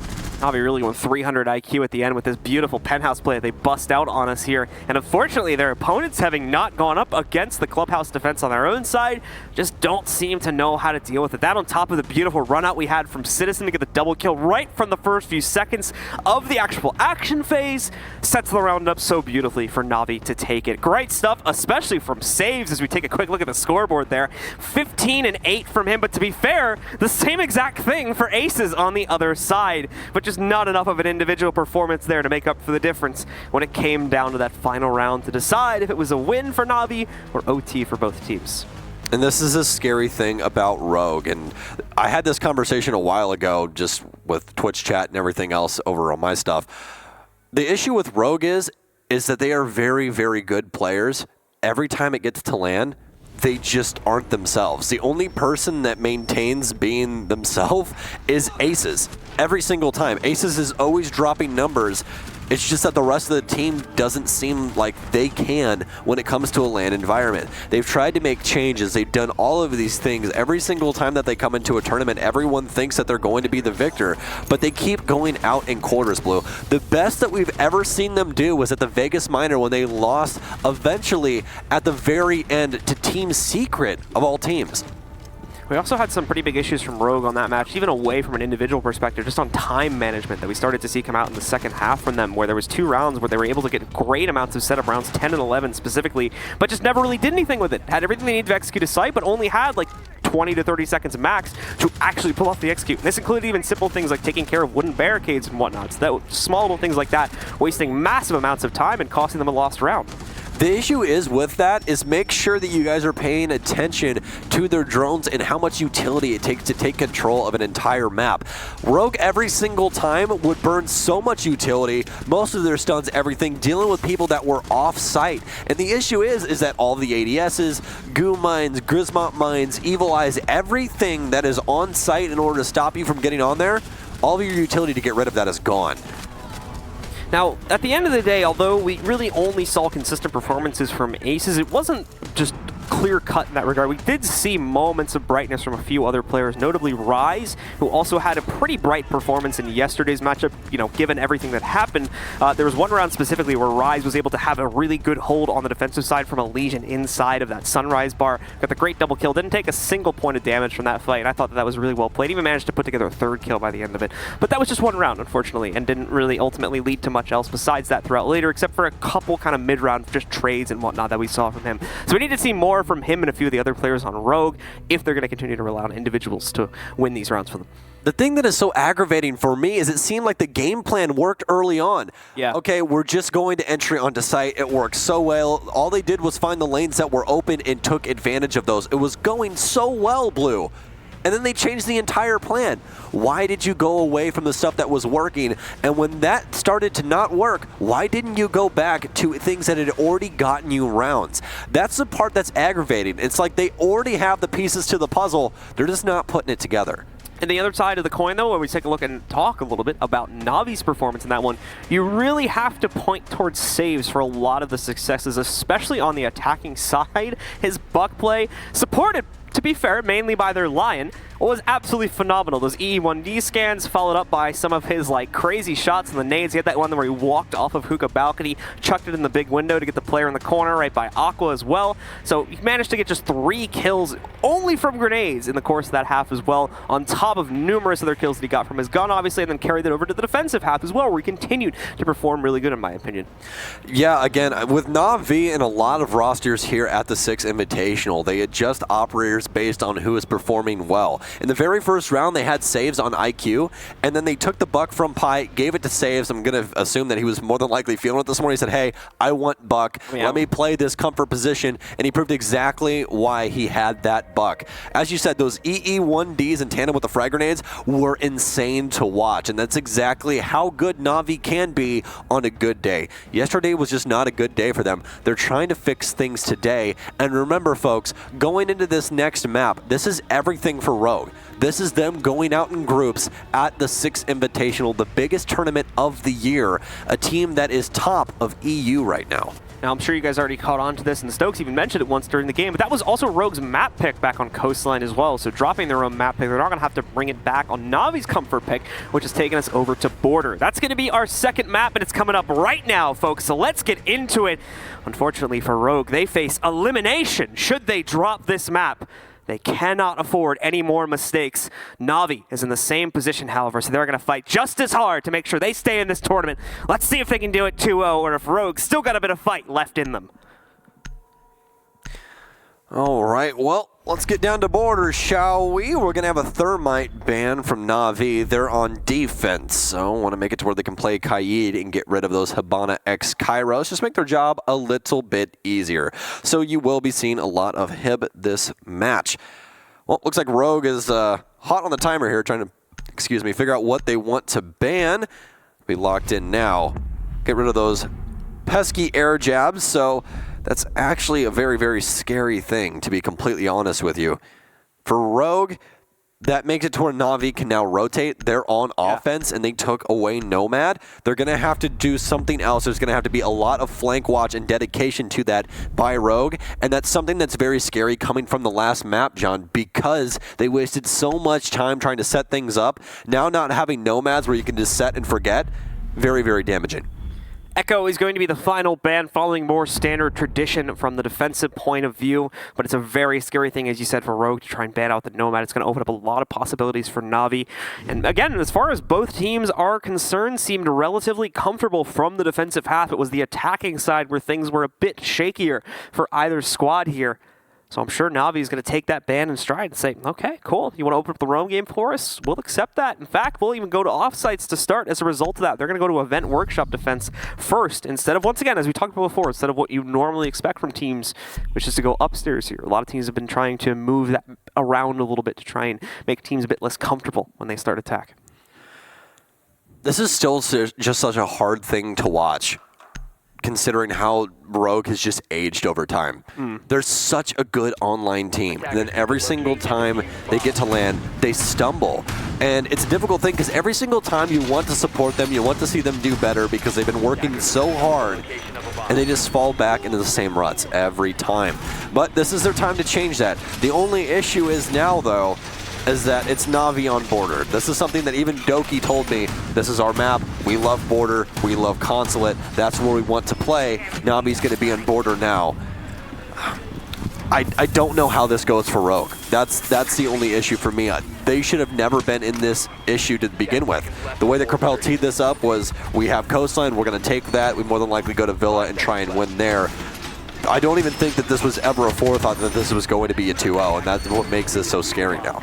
Well, hopefully Rogue is ready for the challenge and might have a few tricks up their sleeve. Try and stunt out Na'Vi's performance here. Na'Vi does have the usual upstairs hold, so they're going to have both Citizen on the Vigil along with Saves holding upstairs control. One of the threes, you've also got the mute here, Nello too. I doubt all three are going to maintain upstairs control, but now it actually does look like they are going to keep everyone up here. So heavy emphasis on that, and most importantly, avoiding the potential buck out that could happen if they lose control of it. Same thing for Rise if he gets control, even just those two Zofia charges can give a lot of vision over to the attackers. So they will try and commit 3 players upstairs on the defense to try and stop that from happening. Well, for Rogue on border, they have banned it 5 times. They have a 5-1 record on it, mostly banning Nomad and Clash. So going away from that regular Clash ban on defense, but the last 2 times they've played it, they tied with Empire and they beat Vitality, but that was a very, very wounded Vitality when the roster was practically fresh out of the box. Two other players from Rogue here looking to move in and try to get off his control, but no! Saves in the open. Hicks completely misses him. Rise on the dime, though, for the trade. Quickly takes out Saves a moment later. Rise also going to take some damage and trying to peek out from 90. A player spotted at Beepers. Gets another 25 HP off of his counter. They're going to be able to drone in and be able to spot the mute hanging out towards Fountain. But Citizen, another peek. It's not going to be against Rise, but he does find Aces trying to push into break room through that southern door. Pi finally going to get knocked out as another player from Na'Vi, maybe facing elimination, but was able to escape downstairs, so a Perez is possible, and it's going to be pulled off by Kendrew. There's a very big issue now. Not too much flank watch for Rogue.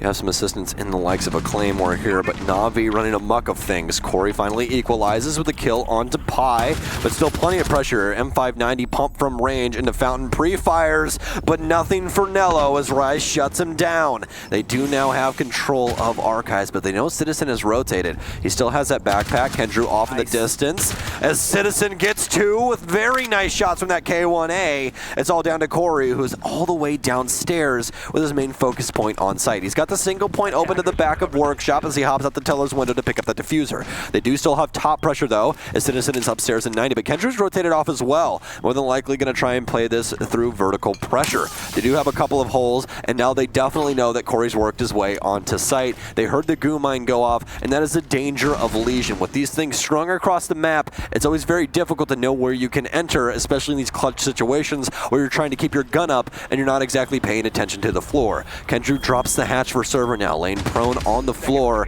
as Citizen tries to waste some time at the top of metal. Corey works his way in through Workshop now. Very minimal time, looking for the kill, but he's gonna have to stick the plant very soon. Only 4 seconds remain. Moves himself in tight knit to the door, but goes for kills instead, walks into a goo mine. That's gonna prevent the plant, eats a couple of bullets, stays alive though, but Na'Vi wins the round on time. Na'Vi, good defense, and most importantly, great control of the situation from Citizen, where things might have gotten out of hand a little bit after that office push started out well for the folks on Rogue. Citizen rotates in, completes the hold inside of Archives itself, getting that beautiful double kill against the Fountain push, and pretty much shuts down any real chance that Rogue had to close out that round as it put it into the 2v1. The issue for Rogue is that they're trying to set up now for those trades, but it's just not working. They didn't have any redrone of that area, and they more than likely would have known that Citizen was there because of that. Even if he did turn on his backpack, they definitely know that he was there just because of obviously the bar is getting bigger once you get closer to Vigil. So very troublesome for Rogue, but it doesn't appear that they have been able to figure out exactly what the setups are from Na'Vi on the upstairs sites just yet. It honestly feels like for Rogue, they just need to have one good highly aggressive round to bring them back into things and just remind them of who they are. It really feels like they're having that issue of we're playing not to lose instead of playing to win. They're trying to play a little bit too smart, and I hate saying that inside of Siege because then everyone thinks that they just need to remove their brain and start walking at things. But it is one of those things where you have to be confident inside of this game. You have to be confident in yourself, and sometimes you just have to let the instincts fly instead of trying to take control of the entire situation. Well, here we go, folks. Started out with the action phase. Rogue are out onto the board. Once again, we'll try to attack. This time it is going to be the upstairs defense from Na'Vi. So overall attack may have a pretty similar flair to it, as upstairs control is still the name of the game. Downstairs control here, not really necessary, even with the buck. You might see either him or the Zofia being played by Rise move in to knock out floorboards underneath the western wall, which will be the main point of contention for a lot of teams. But that's assuming, of course, that Rogue want to attack from that angle, which is going to be a bit difficult without the third light. Asus on Ash for the time being. Had this operator in the last round as well, but wasn't able to do too much with it. Looks like he wants to get aggro. He's got info on Bandit being here. Pre-fires. Oh, and he gets him and gets away scot-free. Takes about 75 HP for his liking, but obviously that's not going to be enough to kill him. Rips finds a kill way across the map, though, onto saves as he rotates. So Na'Vi, worse for wear on round 2 thus far. Only a minute has went through, but Rogue already has plenty of control inside of the 90 hallway from break as well as CCTV. So now they have all of the means to get onto site, establishing some new angles inside of office. But here's the issue. This is where Rogue continues to fail. They're able to get all the map control in the world. They just never execute until 10 seconds. So let's see how they try and tee this up, Lo. 5v3 must be, well, it should be, I should say, much easier to leverage into their control, especially with the method that Aces was able to grab these here. And that's a big miss from Citizen, who I believe was supposed to be the support from Aces. I don't know if Kendra just didn't call it in time or if Citizen was supposed to and missed it. That is going to be a big loss over towards the western wall. At the same time, though, Nello gets aggressive towards open area and is able to find one for himself in the offices, but is quickly traded out by Rips at the window. Still have plenty of support inside of 90 for Corey, but again, this is the issue that Rogue has fallen into. They continue to waste so much time. Frag grenade pours in. Is it going to get Citizen? Very minimal HP loss, but a nice flick from him. He's got another one to tee up, and no! Rise shuts him down inside of offices. Pi down into 1 versus 3, quickly making it a 1 versus 2 as he takes down Rise inside of office as well. Last two inside of the long hallway towards 90. Diffusers currently down inside of offices. Pre-fires, but he has two. This MPX not working out too well just yet, but Pi picks one up with a Nitro Cell. That's Corey to die. Down into the 1 versus 1. Pi not very much HP going up against Hicks with that C8. It's going to be very troublesome, but he does get that diffuser. Hicks now can rotate back through 90, going towards Beepers. Hops into Mini. You can see him through the wall. They have the info though. Pi pre-fires. Hicks goes for the plant now inside of Mini, right behind the bomb chassis. Pi dancing back and forth inside of offices. He's going to get chowned. Pi down to the absolute bare minimum of health now as he trails Hicks through the wall. Goes into Archives. Hicks now sticking the plant, getting aggro. He fakes it out once again. Goes for the Brood! And Pi! Oh my! The 1 versus 3! And that's what happens when you shift where your head is. Pi is such an upstanding play for Na'Vi. Pi with some phenomenal play there, forcing out the last member alive from Rogue in an uncertain 1v1. Had no way to know for sure after that drone sitting on the outside by Fountain was dispatched whether the push was complete to take him out or whether he stopped or not. So thought he was still holding back over behind that office desk, or maybe it rotated to Fountain, looked toward the doorway and the breach and completely discounted the fact that he had gone prone on the floor waiting for the aggressive push. Great read from Pi on Na'Vi to close out and keep their lead going strong at 2-0.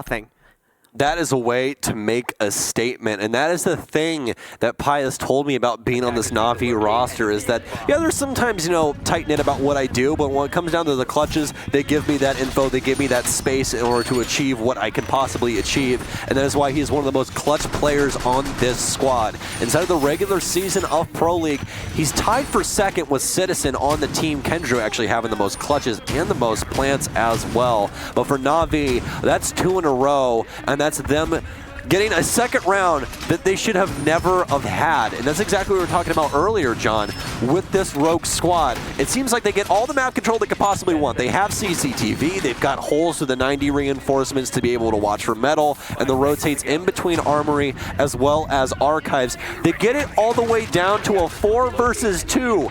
and they still stumble. What is the answer, John? How do they fix this?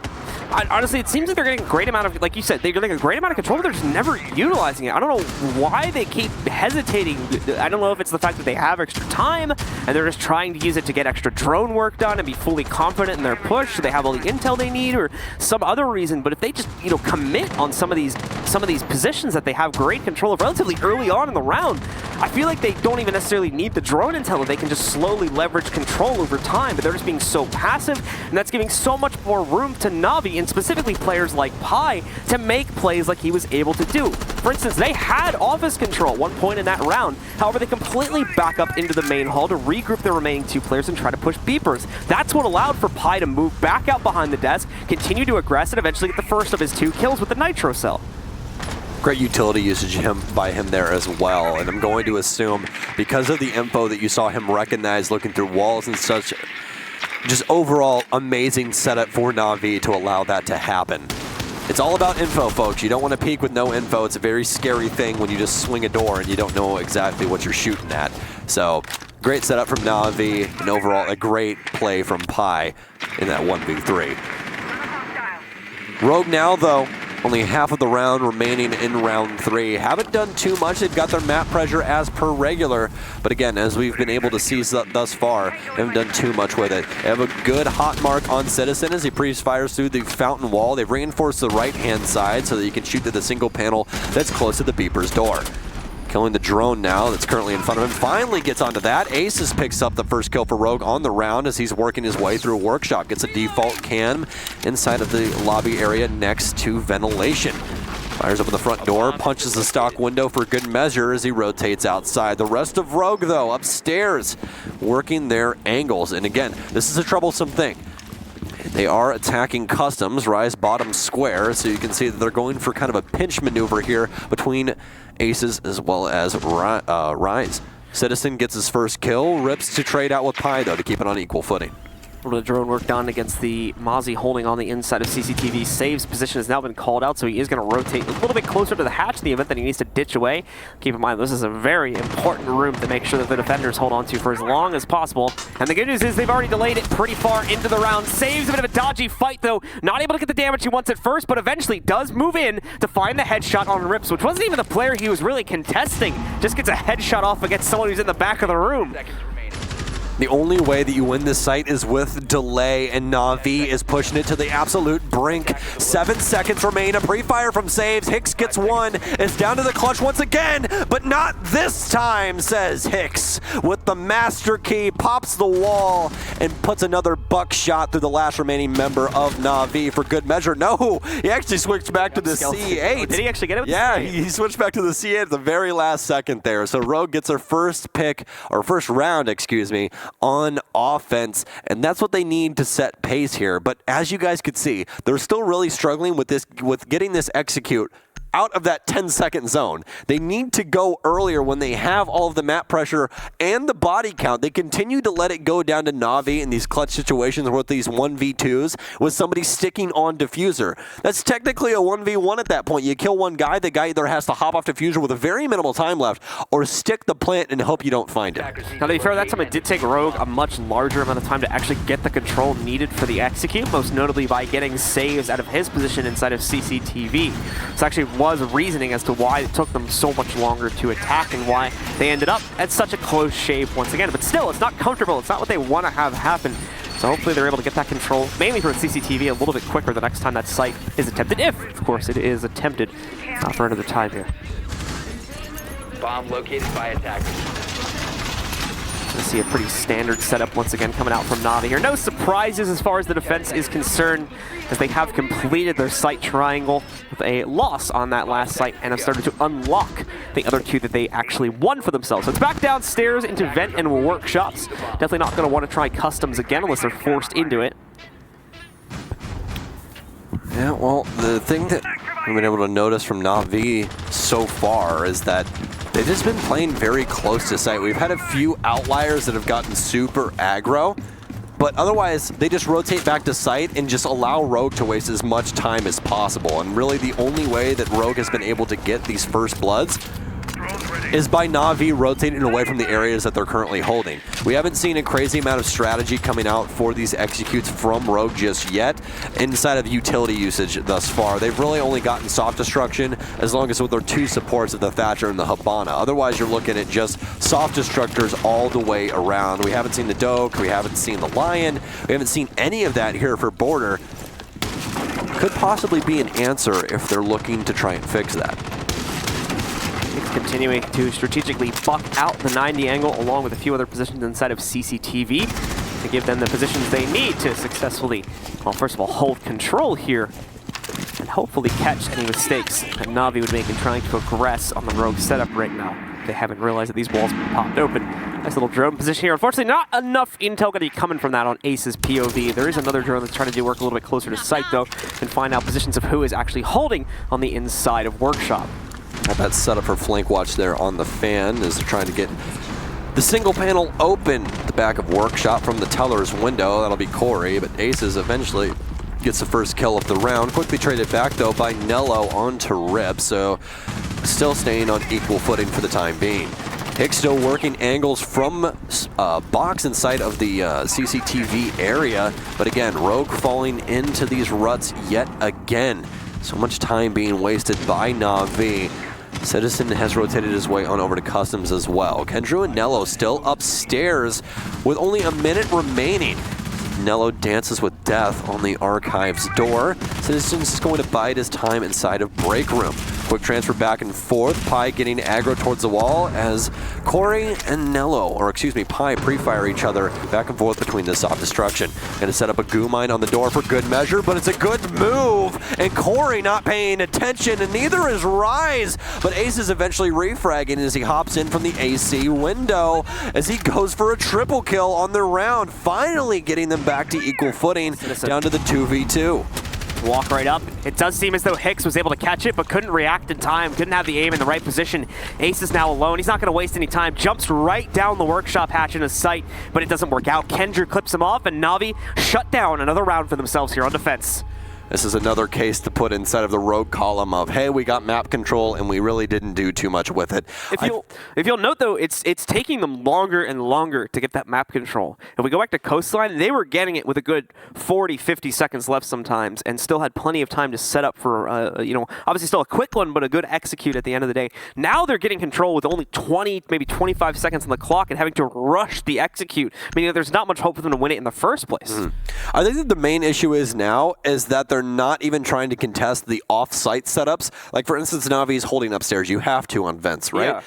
They get the control inside of CCTV with the angles that they want set to make sure that no one can come from Archives to Armory and vice versa. So they have somebody play that. But then the issue is they get office control, they have a setup to try and get the Armory wall open. They just never go for it. They're just waiting for the 2 people upstairs to make a move. And Citizen's just going to bide his time downstairs inside of Customs because there's literally no point in him doing anything. I might as well sit here and wait till they get panicky and drop the hatch instead, because they just continue to play into the setup upstairs and not really do anything with it. They just grab their angles and they wait, and they wait, and they wait. And also, the other thing is, they're not helping out Corey. Corey's downstairs by himself trying to get access to site for really no reason at that point in time. Obviously, it's a step that they need to complete. They just have nobody to assist him. He can't wash all of these angles, and that's why he gets punished by Pi in that instance. He's trying to solo open Hibana holes as well. Nearly even got clipped earlier on in the round by Pi, it was actually, as there was an almost attempt from Pi to try and peek out the first Hibana hole and get the kill. Did not end up going for it fully, though, so didn't have that opportunity. Rogue is playing checkers while Navi's playing chess. 4D chess. 4D chess. There's multiple chessboards, can we call it that? Yeah. Chessboards? It's the same thing. It's still a checkerboard, you just have different pieces. Yeah. Just made out of marble, usually. In a dimension that doesn't exist yet. That's how far ahead. A marble they are right dimension? now. Wait, what? Where are we taking this conversation? I lost track 2 sentences ago. Well, the one thing we haven't lost track of is Rogue, I can tell you that. They're moving a little bit faster now, putting a drone in front of Rise, but he's staying at the top of East for the time being. They can get free access to CCTV, so that's probably going to be the starting blocks for them on round 5. Gonna get a nice drone setup is Asus as he's trying to get into office, but soon realizes that he can't break the wood at the top of the wall, where you usually see nades and Valkyrie cams bounce as well as placed. I'm going to continue to tick down. I don't know what to kick down. We've got Rogue once again taking things nice and slow with regards to the drone work. Nothing out of the ordinary right now, though. No signs to worry just yet if you're a Rogue fan out there. In fact, looking like things are going to start out relatively well. Nello will be there for a quick trade, though, to bring it right back down into an even fight at a 4v4. Nello got to be careful here, though. A lot of pressure still being thrown his way. Tries to hold a close angle with the shotty, but that's not what was needed. Aces gets the long-range engagement, finishes off that second kill. Hicks now finds a third for the team, as it's down to just Citizen and Pi now to try and pull off the retake. 1:16 left as well. This is much swifter from Rogue here, as they're able to force contention out from Na'Vi way earlier on in the round, giving them a lot more time to make up. But look at the rotate again from Citizen. Such a masterful way of controlling the map right now. Rotates around, finds the pickup onto Hicks. Pi will soon be lost, and now it's Citizen against the world. They've read his rotate into the offices. That'll be clipped away. He'll lose half HP in the process. Trying to find some way to battle out of this position. Get some good damage in, but can't complete the kill here onto the Thatcher. Now gets it done, but enough time was bought for Aces to rotate in, trade it back out, and confirm the win for Rogue. Good attempt there from Citizen, but an even better attempt from Rogue. And they finally got over the hump, Blue. They got map control very quickly and actually executed. They just called for it right on the site, and now they have an opportunity to be able to equalize here. Na'Vi cannot possibly get too far ahead of them now. The worst that can possibly happen, 4-2 going to the defensive side. I think that the main thing, though, is that it is border. There's only 2 good sites on this map. Customs and Tellers does not work out at all, and Na'Vi was able to win one of those. So it's very troublesome for the time being. Hopefully they can make some adjustments. Otherwise, this could be all she wrote if they are able to get that 4-2 split. Na'Vi at the same time, they do get to go back to Armory Lockers, which is one of those good sites, as you mentioned before. So as Rogue was able to take one away from them, Na'Vi now gets a second chance at redemption and the possibility to swing it up to 4-2 once more. Actually, excuse me, Armory Archives was won twice in a row here by Na'Vi. Then Custom Supply was the one site that Rogue has won, had won so far. It's actually... That's not possible. Yeah, I believe the site rotation actually... No, because it was workshop first. Yeah. Hey, they can't, they're from defense. They can't on the same site twice. Siege GG.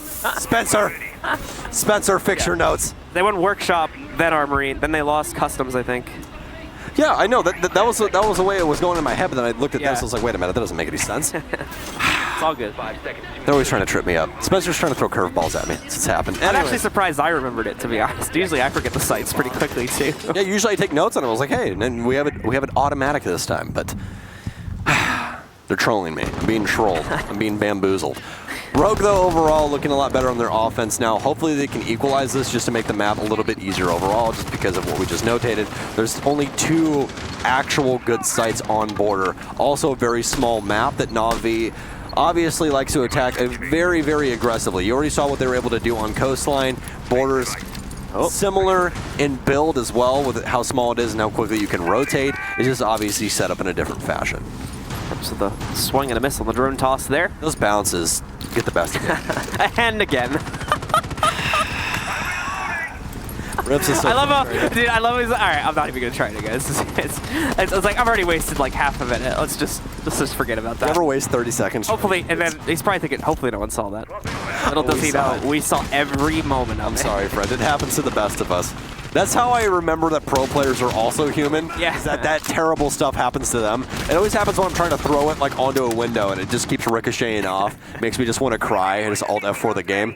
It's not a good time. But with that amount of drone bouncing and the mechanics just not working out too well, Na'Vi's wasted a lot of time. Saves goes back for the re-peek, but it's going to be Aces to strike first. Saves trying to get a refrag here, but hasn't found one just yet. He's in not a very safe space, tries to go for the peek into 90, but Corey gets him from behind on the triple wall inside of offices. All of a sudden, Rogue is firing ahead as Corey pushes it for the double, and all it's left down to now is Kendrew and Nello.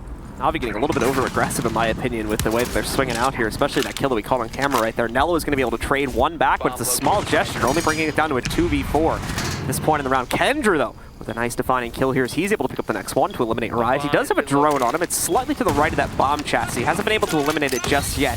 The good news, though, he still has support from Nello, who's in a much safer position, and that's good for the smoke. Capability to toss out hopefully all 3 of those gas grenades and delay this indefinitely. And indeed, all 3 are still available, or at least were still available. He's got 2 now after the first one is faded. This is when we need to see Hicks as well as Rips step up here. We need to see some entry fragging going on, and that's the main issue. Rise and Aces are dead. Those are the 2 that usually get those opening kills. Oh. We're going to see Rips working his way in now, and a nicely placed grenade from Hicks cleans up Kendrew. Rogue equalizes for an equal split across this. Wow, that is the most unlucky grenade I have ever seen anyone get killed from. You ever seen inside of a professional match. You ever seen what? You ever seen Happy Gilmore? Yes. That just reminds me of the last scene where he shoots the golf ball down like the mini golf course. Yeah. It's like the mini golf grenade. Just bounces off like 20 things and just happens to land next to the last player from Navi. Oh my. Well, just go to your home, grenade. Don't you want to go to your home? You win some and you win some, you know? Oh my. That's like playing the lottery of frag grenades. That was insane.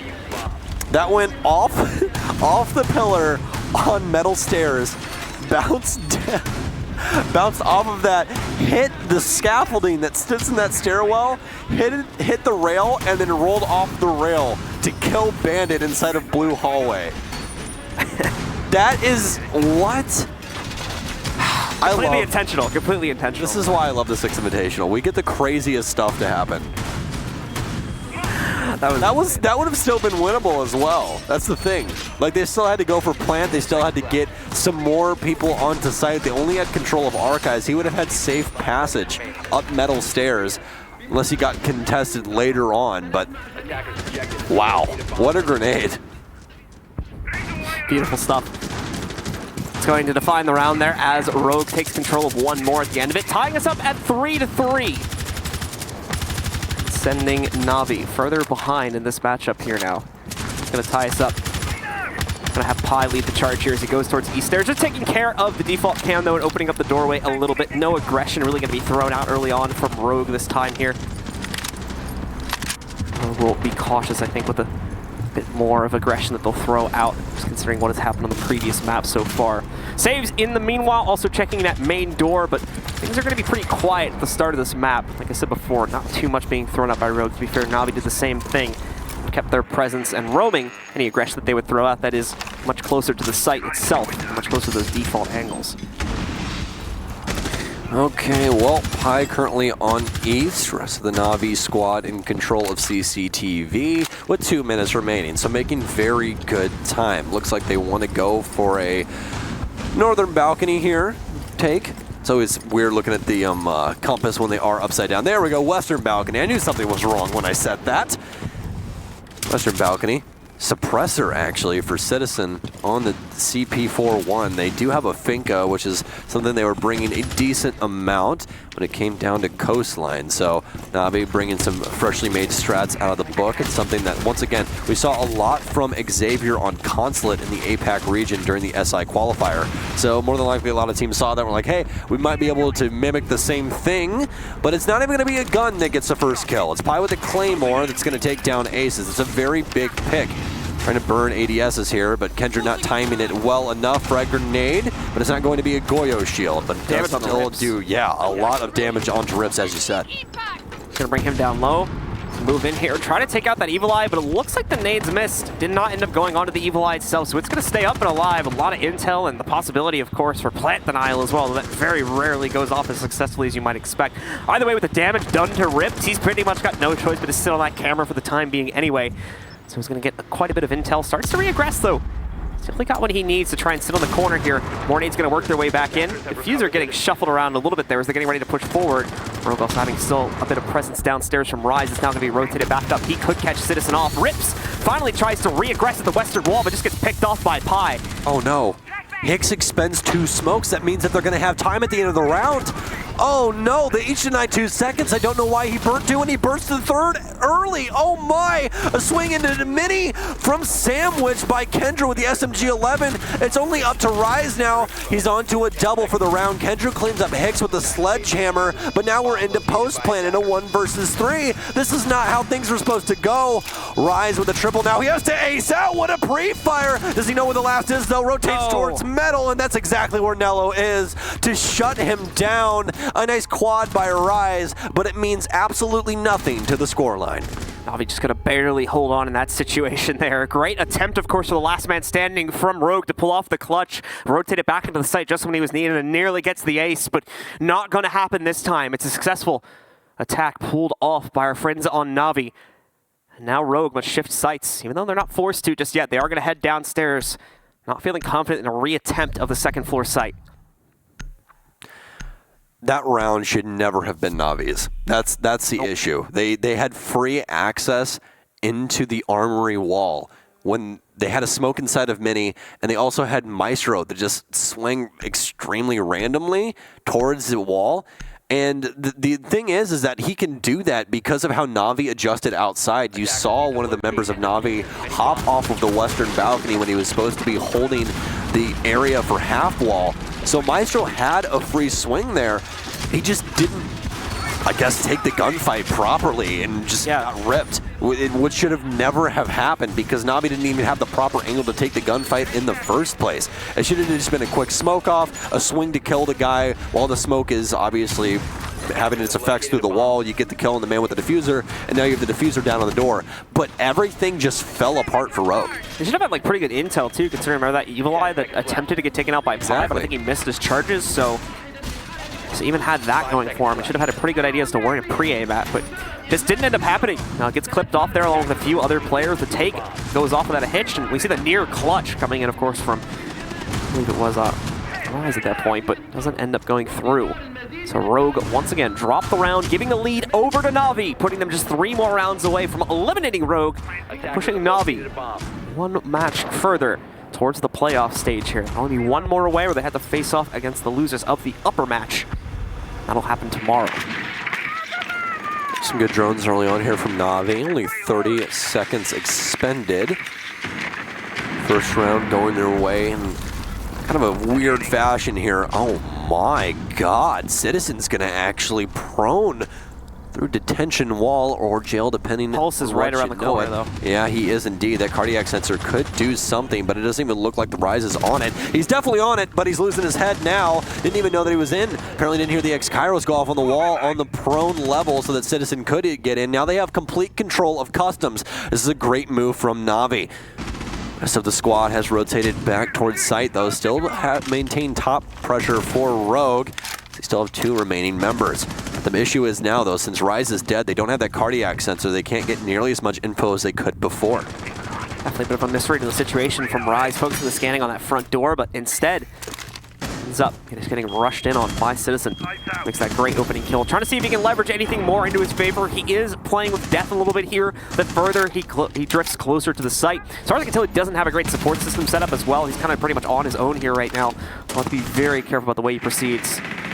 As you guys can see from our drone UI on the left-hand side of your screen, Navi's been doing quite a bit of droning. More than likely still a couple of dead. The drone economy has been brutalized, but Pi's worked his way all the way in sight. You sneaky man, you. Plant going down now. Do they know where one is? Pi with a great flick, shuts down Hicks, rotating from flashlight. Corey gets ripped as well. Aces now to finally find them an initial frag onto Kendra, but they're already into the post plant. It's Aces and Rips alone in a 2 versus 4. They've already set up completely for this as well. Nello's outside of on the northern side where the window is. Saves is outside as well. Pi waiting for someone to drop down the hatch inside of Workshop, and Citizen playing flashlight. So the first kill goes to Aces as he goes out the rotate hole. Actually picks up 1. He's down to 1 HP, nice. But Citizen with 2 takes down Rips and Aces for Navi to find their second offensive round. What a shot on the man dropping from the hatch. Citizen, once again, great game sense, situational control from him. We've been seeing this throughout the entire series so far, going back to Coastline as well, where he has just been able to pick up multi-kills like crazy at very separate angles from each other as well. Granted, he had great separation of time between the 2 fights there, but there's been much, much closer duels for him that he's still been able to pull off with finesse. And it's something that we highlighted in our pre-match talk when we talked about the two player statistics from each team in the player comparison. We talked about Na'Vi, obviously, with Citizen, and Rogue with Aces, and the fact that Citizen really did not have the best day yesterday. Today has definitely been a full 180, though. He's looking on fire, especially when it comes to this Ashe play, something he's very, very prominent with. But other things that Na'Vi is prominent with overall, Lion coming into play as Kendrew gets rid of Capitao. Na'Vi inching closer and closer to that final group matchup here, and unfortunately for Rogue, sending them further and further towards the pits of defeat here. Just a few more rounds will separate Rogue from elimination. They need to wake up right now. Trying to posture up this early round aggression, but it's been a mixed bag at best. Working out great some rounds, and other rounds just accosting 2 to 3 kills in the early round over to Na'Vi and giving them a huge early round advantage. Remember, Na'Vi doesn't have the same problem as Rogue. Na'Vi seems to control the timer very well and knows when they have to force the execute. So usually sets themselves up well before then to avoid any sort of pressured situation. Rogue, in the meanwhile, we're seeing lots of issues with that on their attacking side, which is not having the appropriate amount of time needed to attack. You're just spending too much time either trying to roam clear or get appropriate amount of map control. You can also tell that Rogue is inside of their own head a little bit. For instance, not hearing, or at least not recognizing, that the X-Kairos went off inside of jail. That's a very notable thing that you should have at least once overed with the cardiac sensor to know if anybody's there, if they're going to try for something crazy. Again, you're playing Natus Vincere, in case you were wondering. They're going to do crazy stuff. They always do crazy stuff like that. So the fact that Rogue isn't reading into that is really, really harming them. Flashbangs in here just to, I think that's just still allowed the drone to go a little bit further, potentially clear out about ADS, but not going to have either in that position. Droners gets spotted though on the way in. Second drone is going to sneak into Small, trying to get them info. Oh my. We know once again that Rips is hiding right on the outside of Small. I don't know if they see He's going to rush this. a half-wall player, but I think they should assume that there's one there anyway. In they go. There's the breaching charge, but no, not going to be a push just yet. Citizen will fall back instead. I was scared there for just a second. I thought Citizen was breaching, rounding, and running through, but looks like we're going to have our first visual thing of the day with a Mozzie cam. So you guys are going to have this nice siege from the Beehive. Siege Noir. Yeah. We've experienced this one time before, my friend. It's Mozzie Noir, right, apparently, because it's got the hexagon playover. This is the future is now, old man. That's what this is. So all of Na'Vi are squared up for a tussle here at the Armory Wall, and I mean absolutely everyone. Citizen gets our first kill onto Aces. That's going to be very important. Rips gets down by a Goyo shield, fighting fire with fire. They're going to fight backs against them. A quick sprint through, but Hex is going to get a double kill with a Nitro Cell to actually equalize here. Diffuser's now in no man's land inside of Armory. Going to pop a shield, but pre-fires towards Curve. They know where one man is. That's going to be Hicks. It's currently locked down, but he shifts over to go for a gunfight. Pi takes out one, Nella takes out another, but it's going to be a trade down to the 2 versus 1 for the last remaining member of Rogue to try and stave off Na'Vi getting a map and match point. It's down to Corey. He's currently 4-4 in the round with 1 plant, but he's playing the Jaeger now with the 416C. Recently got a nerf for a little bit of damage, but it's still a damn good rifle when it comes down to these clutches. The only issue is now, though, is he's going to have to deal with Citizen. He gets Nella, but now they know where he is. Corey's not going to make a move. This might just be a pre-fire for Citizen if this comp comes through. It doesn't even happen, though. Corey doesn't even have to move his crosshair. Citizen walks right into the shot, and Rogue stays alive. Na'Vi nearly turning that table back on themselves there after Rogue seemed like they had great control over the situation. Na'Vi, for the first time, really kind of doubting themselves on the push as well, not feeling confident enough to move in. As you saw, we had that set up for Citizen to try and move forward, but didn't end up going through. That on top of good drone denial, a lack of intel, I think, onto the half-wall player, along with a couple other areas where information may have not been the best, caused hesitation on Na'Vi. And ultimately, when the execute happened, walking into utility, we saw that great double C4 that came out from Rogue to really stunt the west wall push. And at that point, the numbers were just far too imbalanced, and we saw the slow but certain closeout. A good attempt again, like we said, from Na'Vi to try and trade that back at the very, very end of the round, but ultimately could not deal with the player hiding on the Archives bomb chassis. This has been an incredible map on Border so far, to be completely honest with you. Both of these teams are able to hit their stride, and it just seems to be going back and forth the entire time. Aces really hasn't been having that great of a game when it comes to visual representation, but on paper, he's doing fantastic. 11, 2, and 8. The only rough thing is he's died almost every single round. We've only had 9 rounds. He's died 8 of those. The only player that's really been able to stay alive is Corey. He's 6-4 currently, especially coming up on that big clutch that we just saw. So As long as this team is able to stay where they are and maintain this almost whole board action that they have going on, the only player that isn't above 5 kills just yet is Rips. But even Rips is able to tag in every once in a while to assist his team. Rips has never been like super high up in the stats, at least in recent times, however, so it's not necessarily something that I think the team would expect at this point, given the trends. But however, again, feeling confident enough to take the Jaeger, which is normally going to be that very frag-heavy role, so... Line shift here for Na'Vi. Ash coming into play still, but it's not Citizen's hands anymore. Citizens is back on the Finca, which is something that, again, Na'Vi's been pretty notable with throughout this entire tournament. Definitely look for that in their future matches if they're able to win here or get that 2-0 victory over Rogue. Otherwise, we're going to be taking a nice little trip to Italy and going to Villa. Okay, I was like, wait a second. Yeah, we're going back to Milan. I was thinking of a map called Italy, and I was like, wait, we're not playing that game. All right, so Na'Vi's going to start to swing in with a bit of aggression here.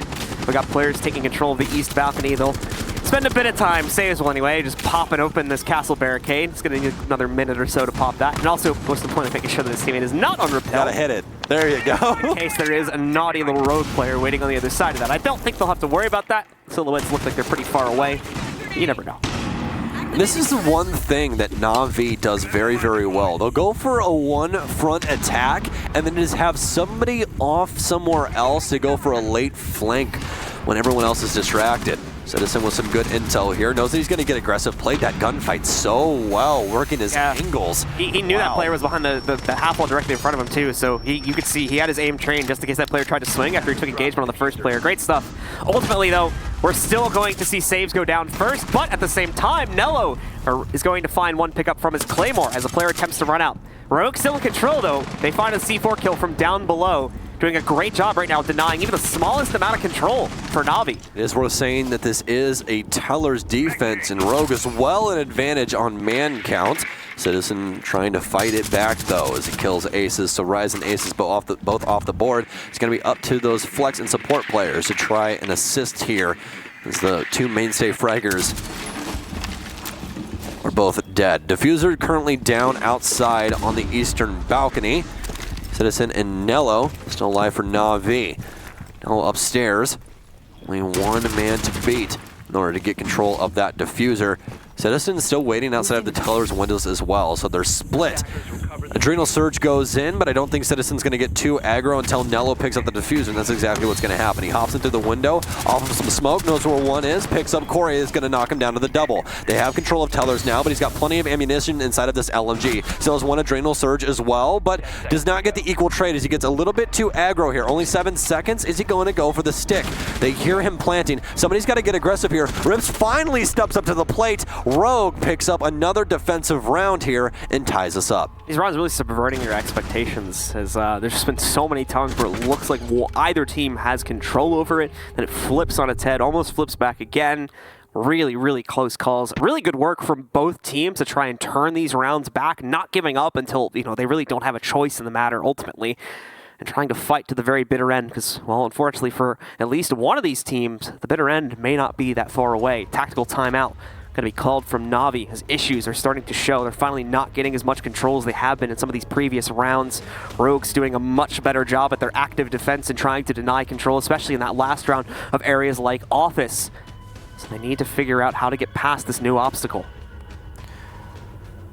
Well, for the time being, we are sitting at 5-5. I think this is a very well-called timeout, and this is definitely a time for discussion, especially on that last site. Teller's not the hardest site to deal with in the world. Na'Vi had a decent amount going for them with some early kills, but I think that the main issue was that they stalled out a little bit on East and didn't have any visuals inside of Square, so Corey was able to get that free kill with a nice nitro cell placed underneath. Rogue did a very good job of fighting them from every single angle and not just trying to go for heads-up gunfights. We did see them get a little aggressive towards radio window with that hop out. The Claymore quickly cleaned that up, but it's nice seeing Rogue still swing for the fences in some instances just to let Na'Vi know that, hey, we're not just going to play turtle this whole time. Sometimes we do want to take these heads-up gunfights. We're still a pro league team at the end of the day, and we know how we want to handle these situations. We're going to have Rise show us one of their first Ellas on defense throughout this entire series, and actually the first Ella that we've seen on border. Both teams entering a bit of a danger zone here now at the 5-5 marker. In order to win a regulation, you now need to be flawless, winning the next 2 rounds consecutively. Otherwise, you're guaranteed an OT here. Just as a note as well for anybody who is curious about the rule set here at SI, unlimited overtime is only a thing in the very grand finals of this tournament. Prior to that, all overtimes should be played normally. 3 rounds played out. Winner of 2 out of 3 of those gets the map.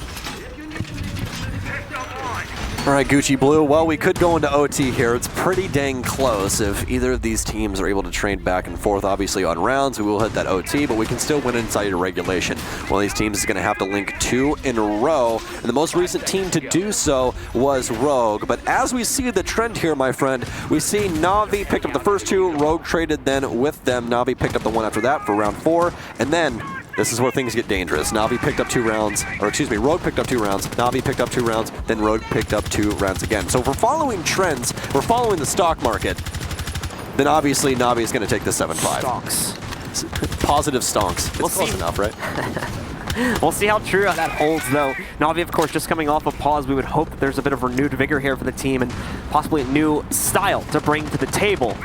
If they've figured out what the key issue is, it's getting in the way of finding these early frags against Rogue, and most importantly, getting kind of superior angles against them as they are walking into the setups more often than not, just aren't able to win those direct 1v1 gunfights. Won't feel like Citizen is more useful on the Ash. He was getting a lot of the opening frags for Na'Vi in some very crazy ways, and it seems like he might have another kill going up right now. He saw Mozzie inside of 90, trying to take the gunfight from East, had his reticle fixed on that position, but he sees now that there is a rotate over towards CCTV as well, so they know that there is a possibility of someone playing that and rotating to Fountain very quickly, so I'll have to be worried about that. Still plenty of time for drone work, as that seems to be the main course here for Na'Vi. Continuing to work all of their angles. Rest of the team right now working on some drones. You can see some drones have died in the process as the X's blink up. Kendrew currently having none, even though I know it does tell you that he currently does have 2 out. Are still working on trying to get those drone things fixed. So bullet hole for him inside of office as he starts some reconstructive surgery on the floor. Bob opened a couple holes for the team to try and utilize here. We'll be able to catch a player down below, but once again, what was I saying before? Players walking into these angles if they're not cautious. Citizen, though, is going to be able to find an immediate trade that happens off screen, as he's also been able to take out Hicks, I assume, on the roam there. Good drone work does isolate out another member of Rogue hiding deeper within the vent site, or excuse me, inside of the workshop site. Unfortunately, though, Na'Vi probably won't be able to utilize that as he'll be repositioned by the time anyone gets to a spot where they could frag him out. This is the danger. Citizen is always moving when he's playing Ash, and he finds freebies like this. He's got complete site control now. They have to drop. They have smoke on top of server stack. He saw the angle, though, so he knows that he's playing over towards the left-turn side. Almost gets the flick, though, but assumes that Corey dropped off instead, so Corey gets the kill. But the issue is now, though, only Corey and Rips remain, and as soon as I say that, Caster Kurtz comes back to bite. Rips dies. It's down to Corey in a 1 versus 3. He's going to have to do it all over again. He's on the smoke this time, though. Toxic Babes in hand. Assume someone's inside of Customs, and he would be correct. Goes for the initial gunfight, gets the headshot. They have to plant now, though, but Kendrew on the move gets the flank, and Na'Vi in the lead once again. Very surprised that I think it was the Mozzie insight. Might have been a different player as well from that was Ella that got shot in the face. Was it Ella? Okay. Yeah, because that was a player that got droned out a few seconds earlier and didn't really move that much at that point. So just thought, I guess, the intel wasn't going to be used that quickly, or that they weren't that close to an execute. So potentially a bit of a mystery there from Rogue that cost them not only control of the site, but ultimately, you know, kind of the collapse onto the site itself, and then the round from that point forward. So big miss right there. That could have cost even greater if they don't follow it up with a trade here to take this into OT into the next round. The good news, though, for Rogue is that, yeah, okay, they do flub that one, but they're going to be able to go back to Armory lockers now. So they'll have hopefully a much easier time setting up a much more concentrated defense. Well, here's the main issue. Let's do a little social experiment here. Okay. I want you to look at everybody's face in this current lineup and tell me what you're feeling. Tell me what they're feeling, what you see on their faces. Not confidence. Because I can tell you right now, focus more than anything. That there's a decent amount of frustration going on. Yeah. There is. And the main issue is now, though, is that you're staring down the barrel of getting 2-0'd inside of groups again. It's very true. This is going to be going on a very, very long string of poor LAN performances for Rogue, previous LFO, previous Lestream, previous... What even was there? They've been through Millennium, so many right? orgs. Millennium. Yeah, and then what's the one that we're missing from the most recent one? Giants. Okay, yeah.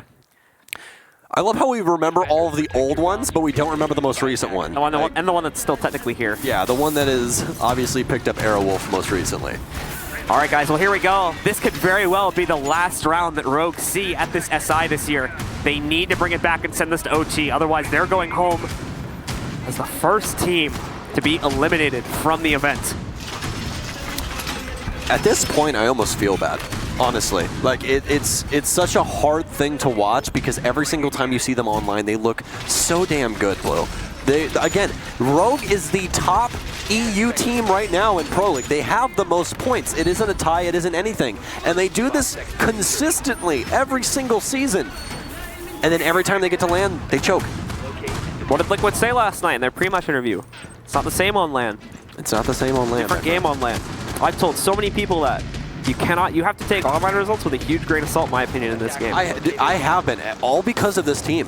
The more that I learn about esports and everything, again, you know, I'm a young commentator and learning all of this kind of stuff is obviously a skill. And seeing teams like this is probably the most heartbreaking thing I've ever seen in my entire life. Like, when teams just don't do well and you have friends on the team, you're like, oh man, that kind of sucks. But seeing a team that you know can perform well, and just when they show up to LAN, they're an entirely different team, it's sad, man. It's very sad.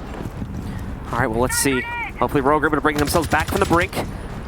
Very, very timid start here from Navi, spending that first 45 seconds on the drone. They'll clear. Oh, no. Nice info on a CCTV. Corey's not even going to notice the walk-in, just a slow little crawl from Pi. Good news is the trade's right there to send it back as Ace is able to get something going towards the East Balcony office. Aces needs to stay alive here. He's been the showcase player for this team. Top frag last time. He's top frag right now through 11 rounds. So I get in a gunfight with him, but the trades are pretty equal. Ash for Jaeger, Jaeger for Ash. Rise, quite a bit of damage dealt to him as well. They're now going for the armory wall, but it's going to get impacted once again. That's going to be one last set of Exkyros here for saves. I don't believe they have any more impact, so they can't stop it. It'll finally get open. Frag grenade cooked for the offense, going towards half wall as they burn everything now. Only one concussion left on Pi. I believe Kendry still has one frag grenade as well, so checking. No, he actually does not. So they have been basically starved for all of their utility at this point in time. Yeah, I mean, Aces used the C4 like right at the beginning of the round when I think it was Pi got into the fight with him. I don't know if... That's their last stun. Yeah, Aces thought he was closer or something like that, but they just don't have anything to stop this plant now unless they expose themselves. Oh my. They even have the wall reinforced here inside of Small as well. Oh no, doesn't even go far enough out from Small to spread over to the planter. So Navi just ends up with a free plant because the setup and the utility usage from Rogue just does not allow them to resist it. Pi with another pickup. Rips and Hicks are all that's left. Hicks will trade one more, taking out saves. But look at Navi. There's such little room for anyone on Rogue to get back into this. And there you go. Navi shuts it down. One to a Claymore, one more to a headshot from Kendrew. Navi survive, moving forward with a 2-0 victory over Rogue. And unfortunately for Rogue, they will be the first team eliminated from SI 2020. It's a hard pill to swallow if you are a fan of Rogue. It's a big feels bad, man. Let's get those Bible thumps rolling for our good friends, because overall, what a great showing. Pushing both maps to the absolute limit, but Navi just a little bit sharper today. Citizen top in the charts with 16 kills, 16, 4, and 9 actually. So I think Navi realized that, yes, the Ash play is exactly where this man belongs. The Finka works out well in some instances, but Citizen just does such a good job of entry fragging Blue. It's very impressive what he's able to do and the ways that he handles site. We saw so many times throughout that entire game of Border where he just walked onto site. There was no Nook, there was no nothing. He wasn't doing any, fantastic things like Aces was, where he was doing these party tricks with Nook and just walking onto site. He was just strictly Ash and killing people. That was it. Even from a defensive perspective, he was able to pull off, I think there's one great example right here where he pulls off some really impressive plays doing the job of potentially multiple. He got traded there, so never mind, not a good example. But overall, we saw some really impressive plays from him throughout the course of that game where he was able to pull off some great stuff on defense as well, exercising control control and taking out 2, 3 players where normally someone would immediately get traded in one of those situations. Citizen did a bang-out job, and it really needs to be commended. At the same time, you have to give massive commiserations to Aces, who played his heart out through this series. I think getting close to, if not over, 30 kills throughout these 2 maps, despite the fact that they lost both of them. He did really well. Unfortunately, many issues that were popping up for Rogue there, on top of the fact that we were still seeing a few players lag behind, just made too much to deal with, and Na'Vi ended up taking it in such a close affair here on map number 2. It just seems like no matter what adjustment Rogue makes, they cannot get past this demon that is land for them. Every single time, with no matter what player lineup they bring, they can't do anything. And it just sucks at the end of the day.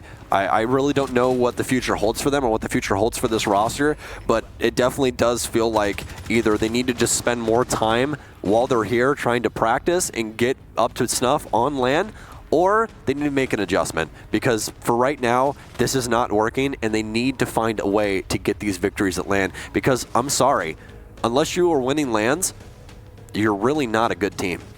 Well, like you had mentioned, things are still looking good for them in their online Pro League results. They still have a chance to succeed there and maybe move forward into the finals. But as far as this event is concerned, they are sadly coming to an end. We can take a look at the bracket now and see where exactly we have positioned our teams after that first match.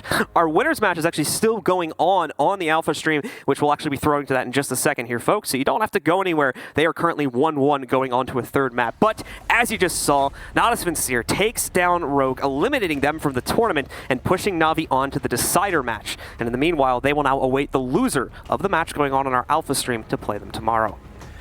This is looking very good for NA inside of Group B. Na'Vi makes it past Rogue. Na'Vi, again, a very aggressive team, as we just saw. They like to play very flowy. They change things up on the fly a lot. That's something that both of these teams in TSM and Space Station do very well with. So if you're an NA fan, you're probably very excited about that. But that matchup, I can tell you right now, is going to be a barn burner. It's already at 1-1. Somebody has to get that W and move on to the main stage already.